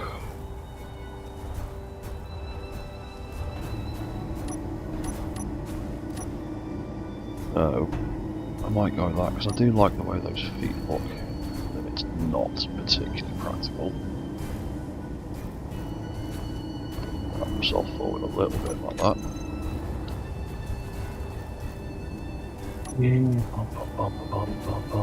So what I probably end up doing is stick it two little thrusters on the back of it somewhere.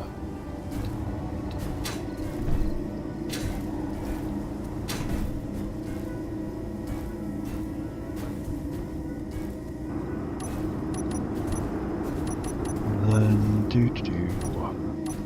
now just quickly stick on a move block and a task block.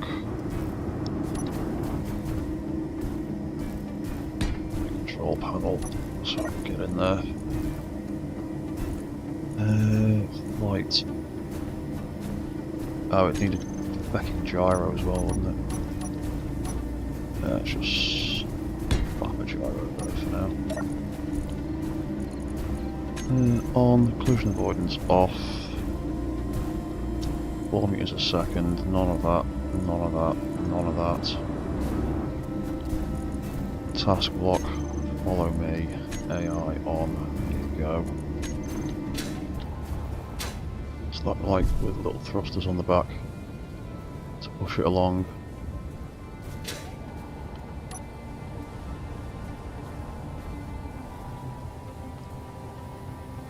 That's not too bad actually.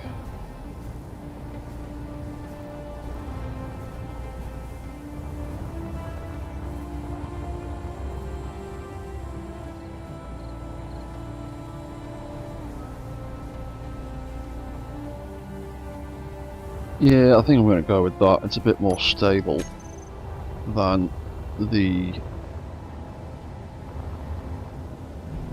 suspensions. It's just a bit janky.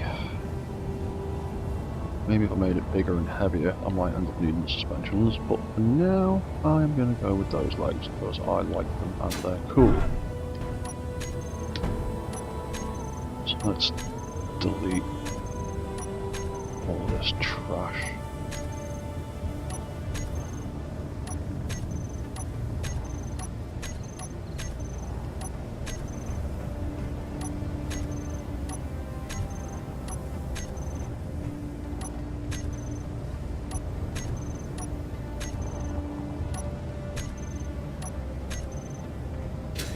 Cool.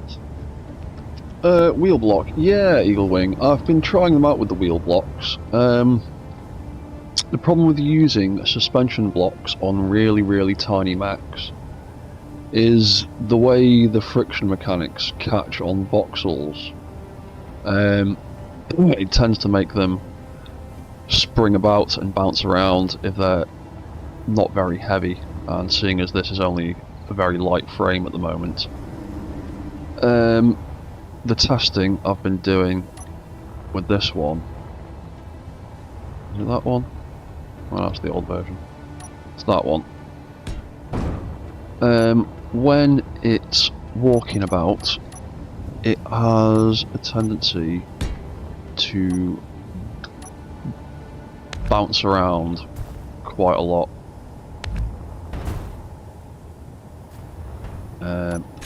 Get that out of the way. As you can see, the suspensions are gripping the floor, but they are gripping the floor a little too well. And when they grip it properly, they pull it forwards, but occasionally they snag. And because this mech is so light, and the speed and the force used to make the legs move, it just makes it jerk around. And I'm gonna end up putting little thrusters on the back of them to push them forwards anyway, so I'm not too fussed about that. These guys have all got little thrusters to push them around a little bit, and the AI control needs to have at least one thruster to work properly anyway. So, in the event that it gets a bit heavier, I'll probably put suspensions back on it, but for now I'm going to go with the spiky feet that I've made. Oh, one without the suspension. Yeah, I could do that.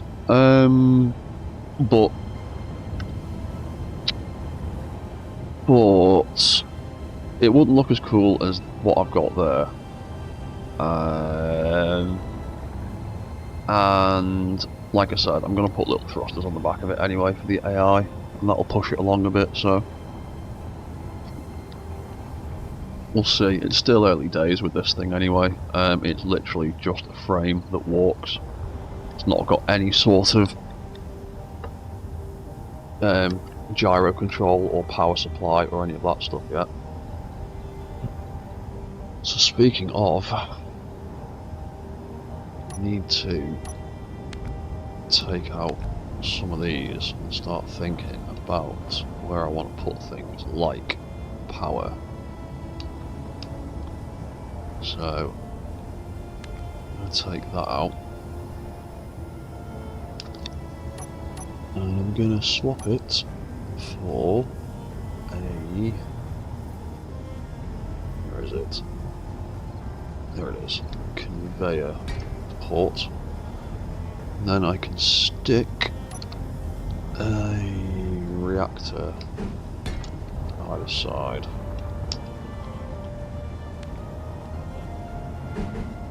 That can provide us with a little bit of power. In there for now. I might just stick a pair of small batteries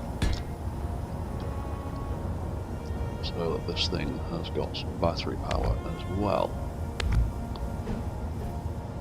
because I haven't decided what weapons I want to put on it yet, so I might need a bit of backup power. So that's that. Other things we also would really need on there would be some gyroscopes, because I'm intending to sort of build this thing up vertically a couple of blocks. So, gyros, what can I do with them? You know what, I might just stick 2 gyros in here for now. Where have they gone? There they are. One facing forward like that, another one facing forward like that. So that's got power, that's got gyro control. And then we could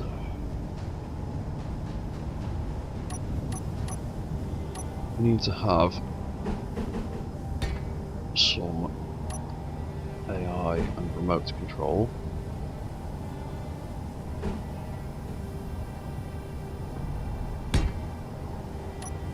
Have something like that.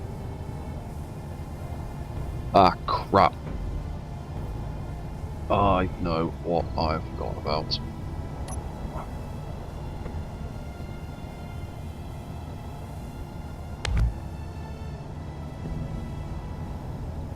Actually, no, I've got a conveyor port there. I can do it in front, and that should be fine. Still need a conveyor port up through the centre of the mech. Why is left red? That is... red is right. Stagehand colours. Why? Who thought putting left as red would be a good idea. Red is right, everybody knows that. Annoys me so much.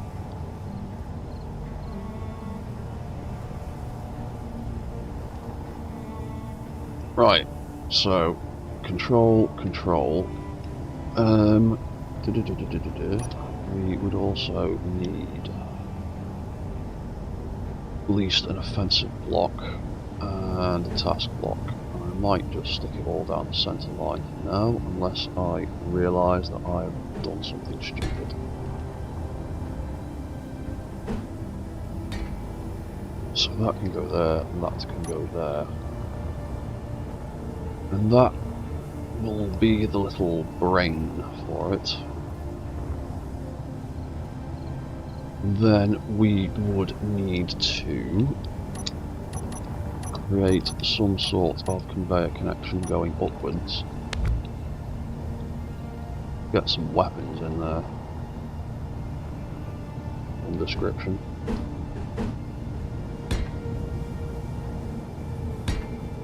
That would have to go up that block at least, and then we could have something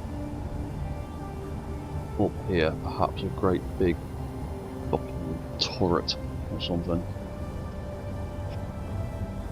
That would possibly be a good idea.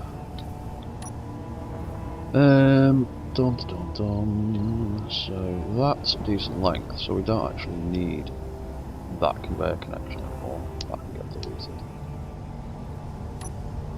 That can get deleted. That's attached to there for now, so that can get deleted.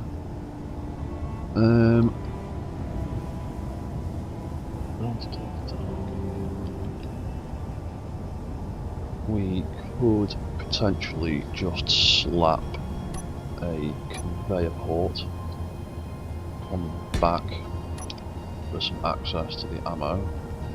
That can get boxed in by some armour or something.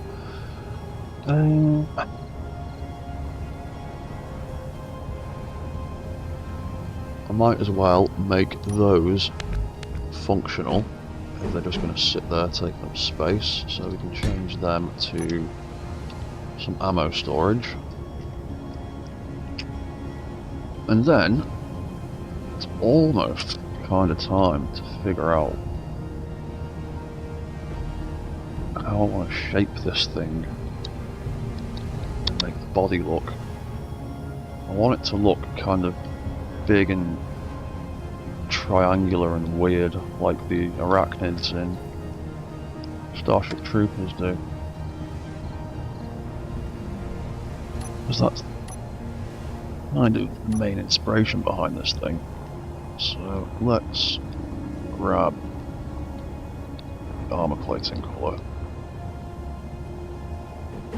Now,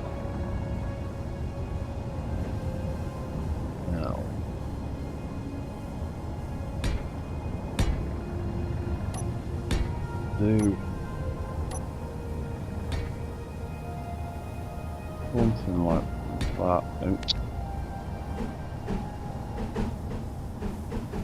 Something that-ish sort of shape.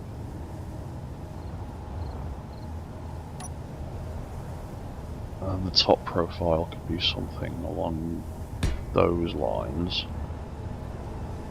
And we could just mirror it at the back, for now at least. Just to get some kind of idea of the shape. Contextual bloody buttons, there you go.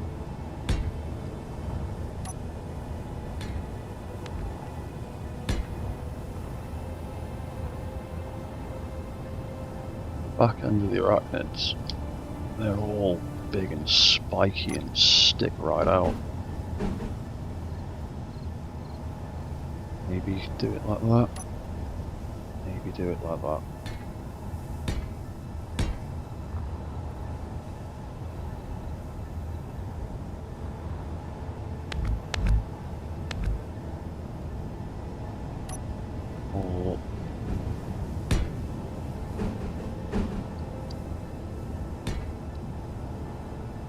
Or something more like that. then it can stick right out. Is that too much? No, that seems about right actually. Yeah, and then... and then guns, weapons. We did that side. And do a similar thing over here.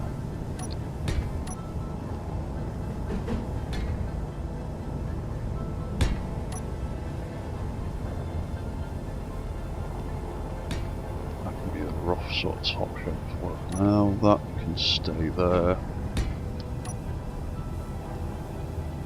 In fact, we'll leave that open because we might pad it out a bit. But we absolutely will pad it out a bit. And that'll give us some more space to play with. That could be like that. And then we could do something.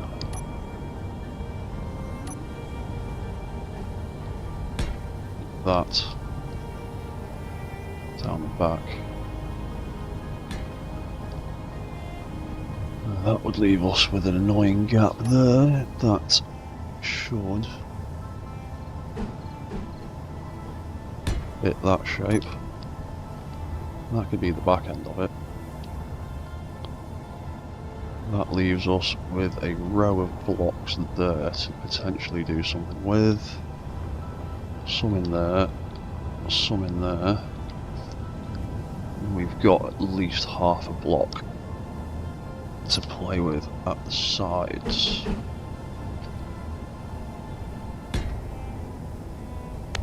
You know what, let's get some mirror mode on this.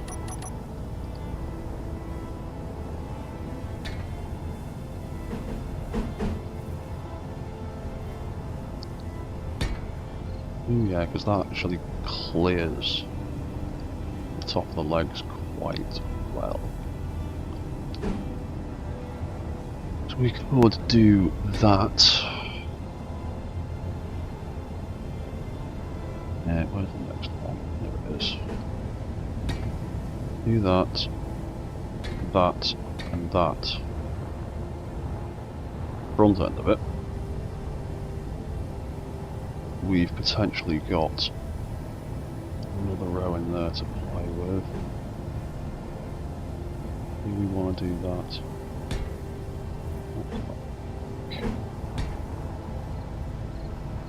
We do that and that.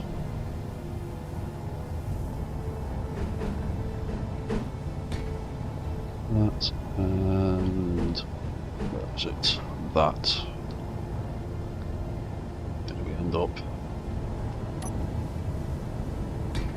Up about there. Maybe that's getting a bit chunkier than I really intended it to. You know what? Let's cut all of that back again. That's getting too fat.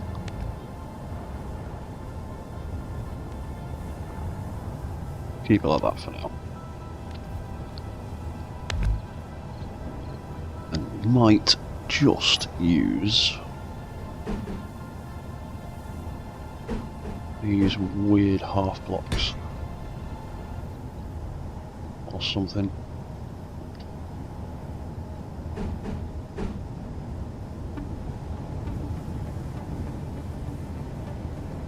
Maybe what else have we got to fill that gap? And we've got that. That's a fan of that, really. What can we do up at the top? We do that again, wouldn't it?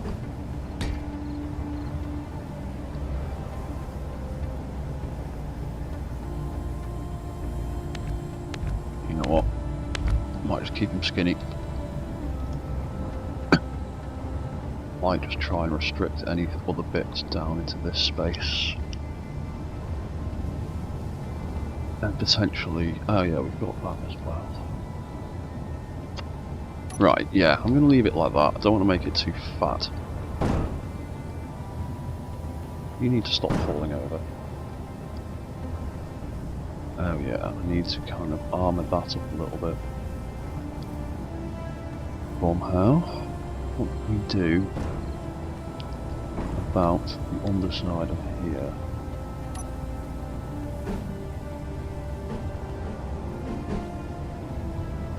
Could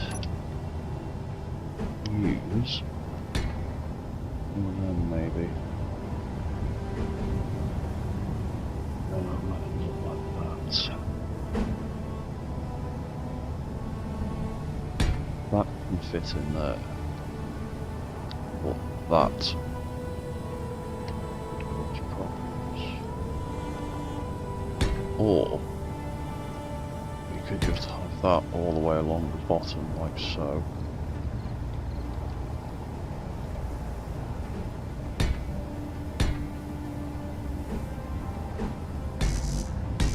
And then have them. Ooh. I know what I can do with that. I can change that to one of the new air vent fans. And that way, I don't have to stare at a hideous conveyor connection.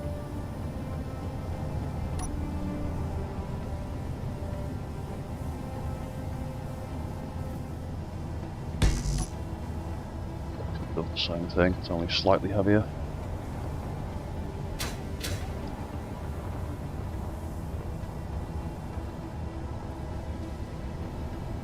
It's not armoured particularly well, but yeah, if it's dangled there, I don't really care. Right, so let's take you for a spin. AI unit guard. Follow me. AI on 10 meter distance. AI unit movement. Collision off. AI on. Speed limit 5. Minimum altitude 0. No pitch. No roll. That on, although it's not going to make much of a difference right now. I'm just going to set up anyway. Hit and run.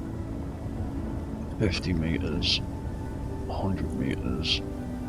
120. 15 seconds. Usually do. So that's on, that's on, that's on. Then we want some small thrusters somewhere for the AI to use and to help push it along. So with that, that's now in the way. Where I was going to do that. Right, let's rebuild this stand a little bit. Go there like that, and there like that. Do that. Hopefully we can put that out.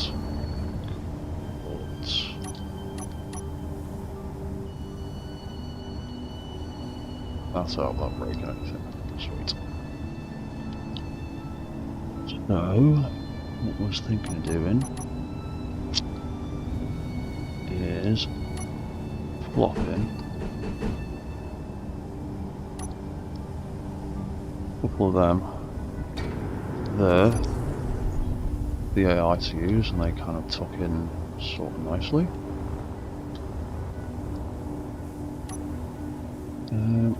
Oh yeah.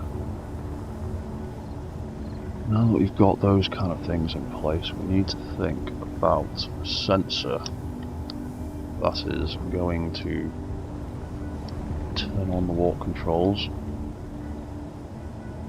But I also need to make an event controller that is going to control the warp cycle.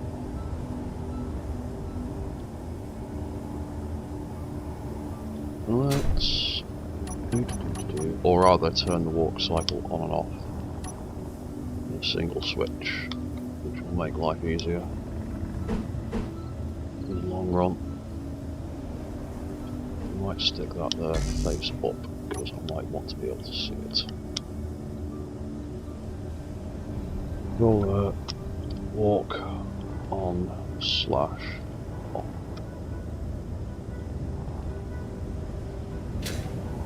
That needs a light to activate it. Probably get away with sticking one here.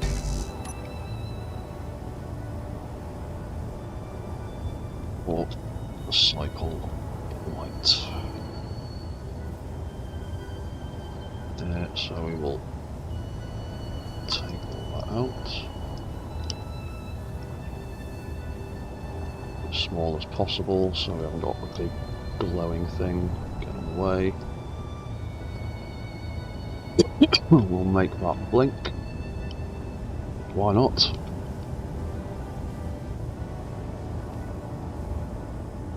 Right, and that light turning on and off can control the walk cycle turning on and off. So we'll have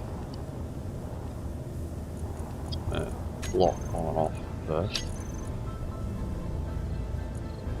Search for light, walk cycle light. When that light turns on and off, it will stop and start the stop and start. So it'll turn that off and turn that off, then it'll turn that on, and then it'll trigger that and trigger that. Now we have an on and off switch for our walk cycle. So if I turn it on, it now turns on the walk cycle, and if I turn it off, it resets it. So now we have a nice easy switch to turn on our stupid walk animation.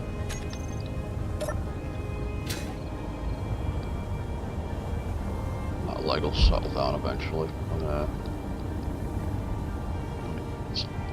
when it catches up. So that's going to be that, and then we need a way to automate its walk cycle, activating and deactivating. So, might.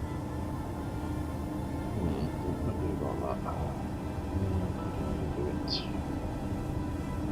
Well, I'm not putting it down there because I've not really got the room.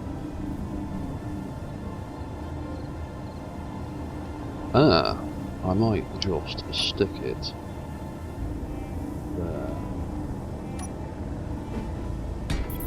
Because the front of that might end up changing. Yeah, we'll stick it there for now. So, well, let's do that. Cycle sensor. Jump in the cockpit and do it that way. Sensor on. Sensor field range on. Doesn't need to be that big, not in the slightest.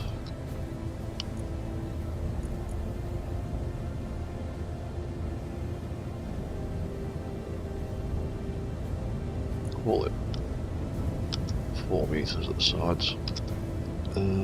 What extent?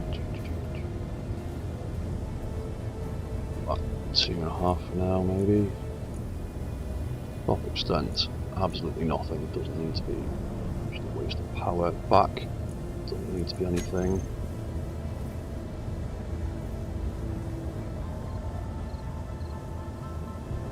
Move sides in a little bit more and actually put it back a wee bit. Let's bring them in by 0.5 meter either side. And the back extent. To put it back 2 meters. Yeah, okay. And then that sensor, when it is on and off, and not making that god-awful noise, can detect players' small ships, large ships, and stations. And when it turns on and off, it will now, or when it detects things, it will turn that walk cycle light on and off. So if I get in his way, it'll trigger. If I get out of his way, it'll start walking. If I get in his way, it'll stop. Why are you being weird?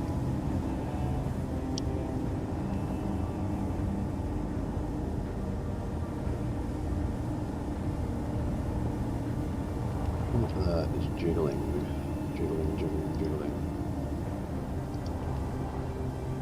There we go, let's stop.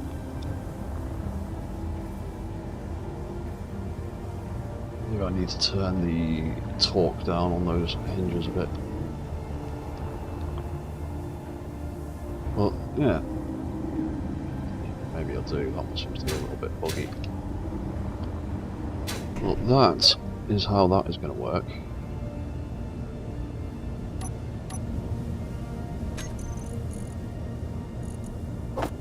Take them out.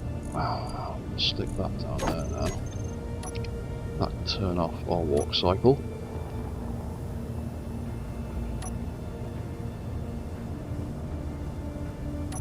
Cool. And then we've got, what else have we got? We've got these AI blocks. Let's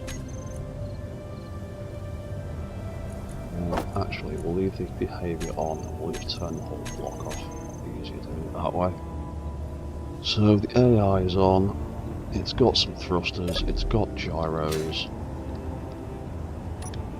It's got AI blocks, it's got sensor, it's trying to follow me, that's a good start.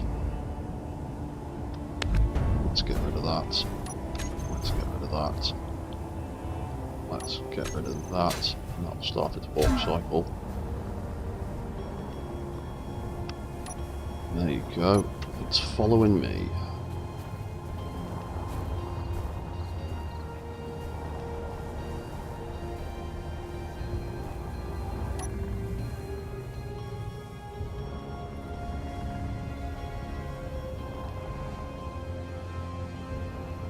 Yeah, that's not too bad for a starting point.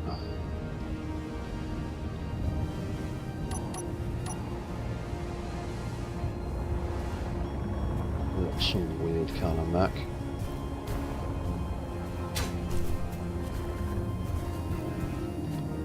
When he gets too close, he'll stop. I think we need to extend that range of that sensor out a bit further, to be honest. But yeah, there we go. That idea is kind of working.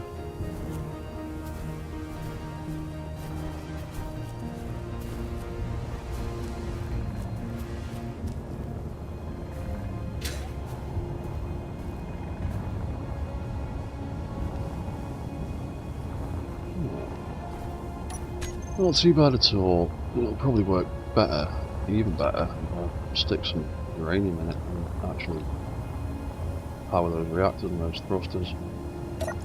I've not got any in my inventory. Let's stick a whole bunch of it in there for now. Cool, so that's got power, that's got legs that move, it's got thrusters that can push it forward a little bit and give the AI something to use. And ooh, we're getting close to another 3 hours, so I'm going to pack this in soon.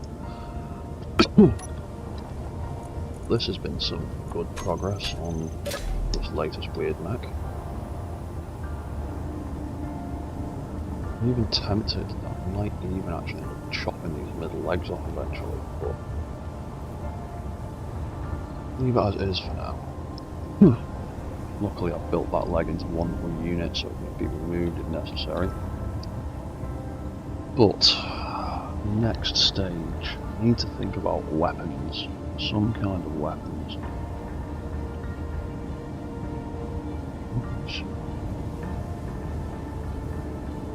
Quite big, so I want to put an assault cannon on it, at least.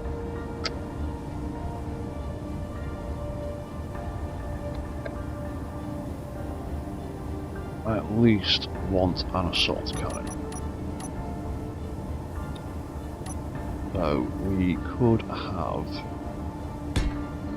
no, the wrong paint colour. I want to make all the internals that dark grey.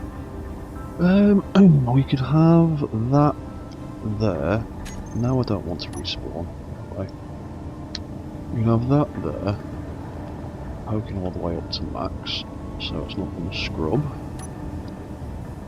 We could have maybe an antenna, hinge. It's a completely different word. Where was my brain? On top, and then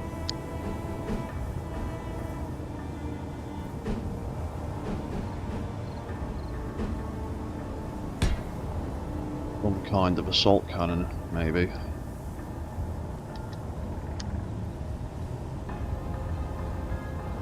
So I think 2 would be a bit much.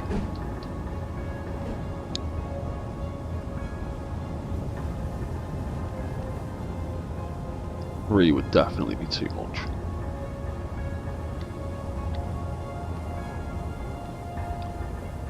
And it'd be a pain in the arse trying to get 3 in there.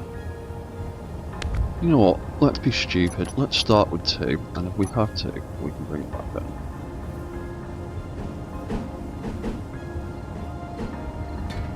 No, we could have a connector, and we could possibly have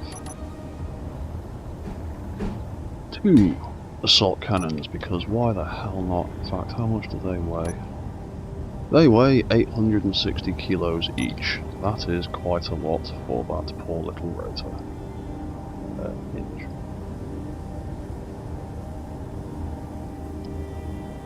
I'll give that 10. 10. Velocity.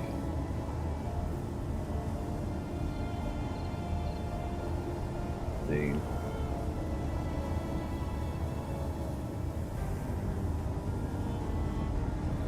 15 for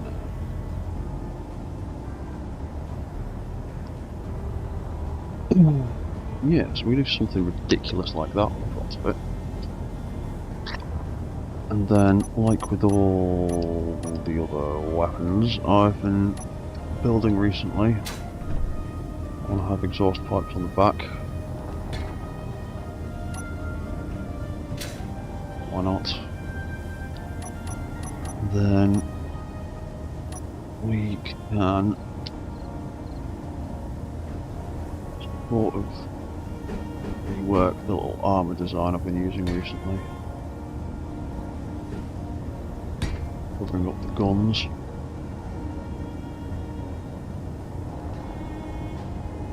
A little bit, at least. That there.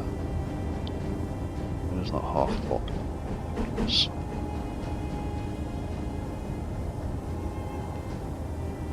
Do something like that. And for this one, I want it to be a bit spikier. So I want it to yeah, I might do 2.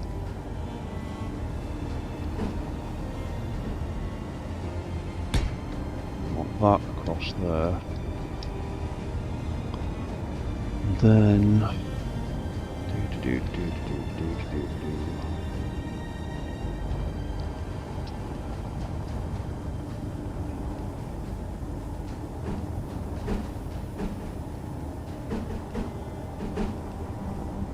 do that side.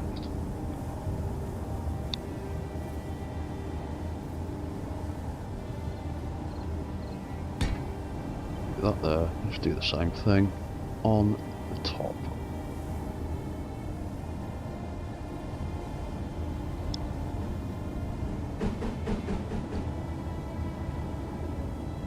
More or less.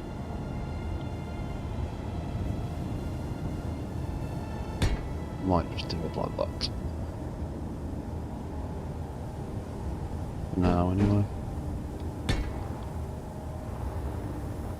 Let's do something like that for the moment. Looks kind of weird and buggish and vaguely reminiscent.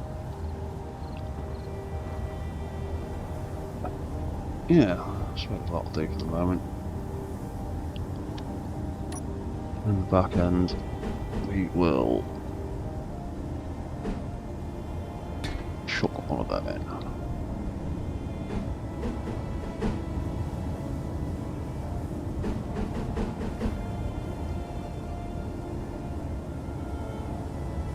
Yeah, and we'll cover that up there.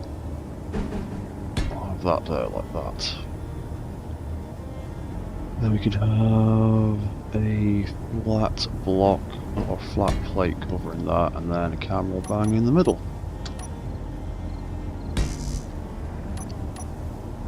Sweet.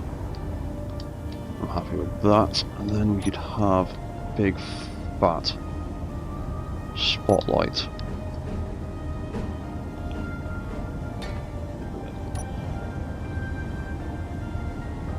To aim at its foes.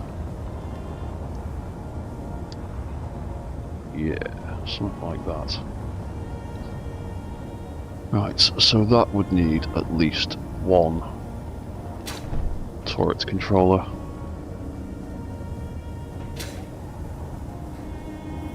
At least one turret controller.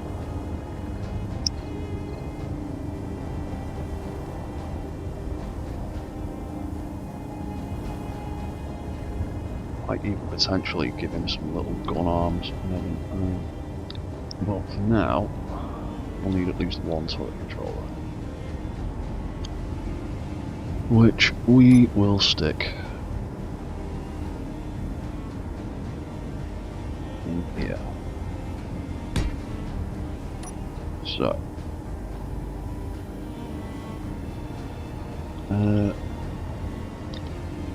assault rotor. I'm gonna call that 1, 2, 3, 4, 5, 6, because it's gonna have a lot of force fighting it. 1, 2, 3, 4, 5, 6. And we'll just give it 10 degrees either side. Now.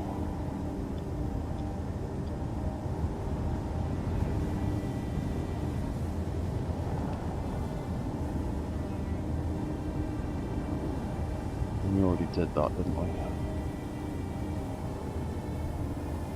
We probably actually pitch back a little bit further. Yeah, I'll let it do that for now, because I might put some armour in there. That can be assault hinge.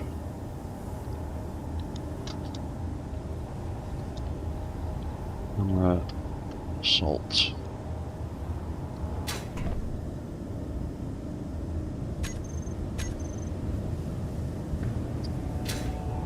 Oh, hang on. Control unit. Assault for now. Let's jump in there. Right.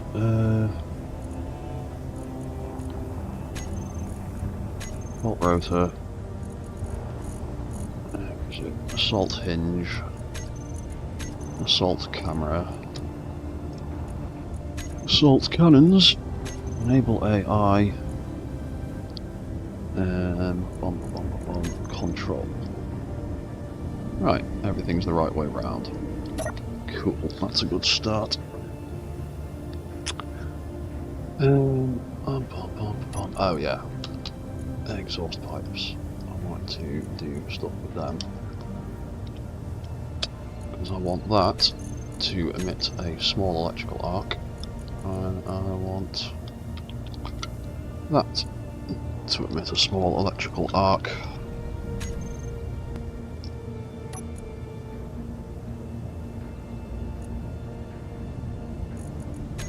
Which I didn't set. There we go. And I want them to, where are they? The exhaust pipes.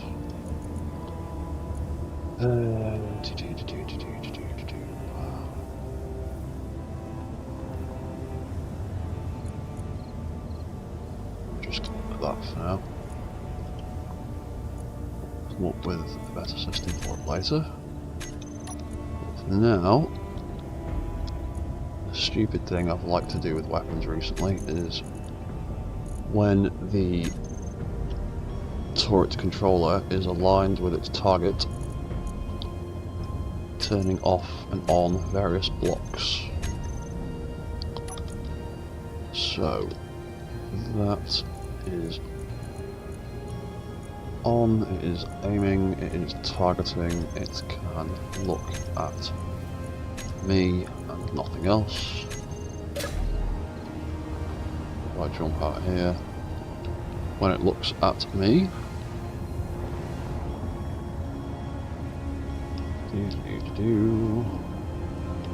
there you can see that that's turned off. When I drop back into its range, it turns on. Off, on, off, on. And that way it looks cool, it's reactive to its environment, and you know when the guns are actually aiming at something. And if you had any ammo, I would be getting blasted across this valley. Yeah, that's how that works, and that's what I'm going to do with that. But I'll come back to that another time. You know what? Before a knockoff, we will do a little test run of this thing, wandering about. Yeah.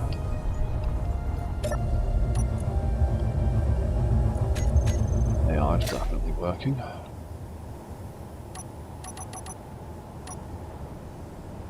Let's get rid of that. Get rid of that. Get rid of that.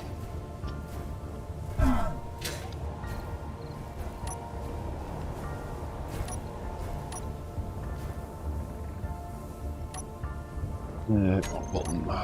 Let's turn the sensor field ranges off so I don't have to stare at it, but yeah, there you go. He's quite happily following me around.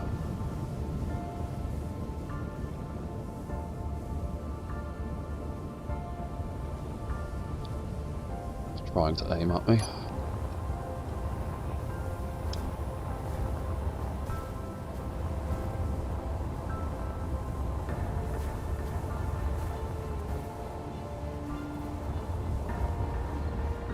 Ruby.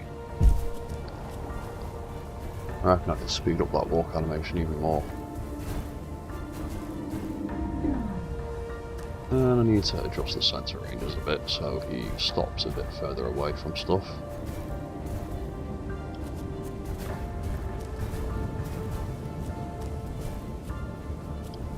But for the most part, he is working as intended.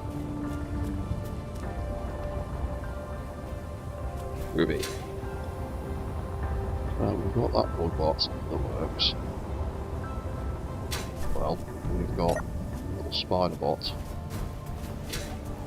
And where's ant bot? There you are.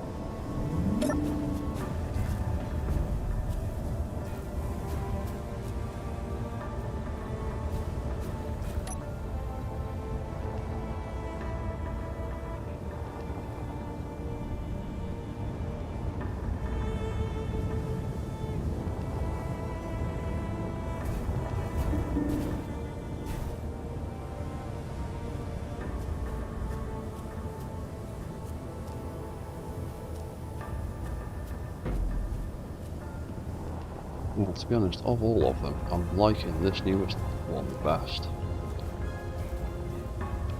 The Antbot's pretty good, but I'm quite happy with that one, although I do need to adjust a few settings. Yeah, right, I'm gonna leave that there. I'm tired, I'm hungry, it's gone midnight where I am, so that'll do for now. And we'll do some more work on this ridiculous thing. later on. I think it's terrifying the way it plods at you. I might have made it a bit too fast, it's a bit scary. Right, anyway. Right, thank you for watching, thank you for chatting, and I will see you all next time in the near future for some more mech nonsense. So, cheers guys, and goodbye for now.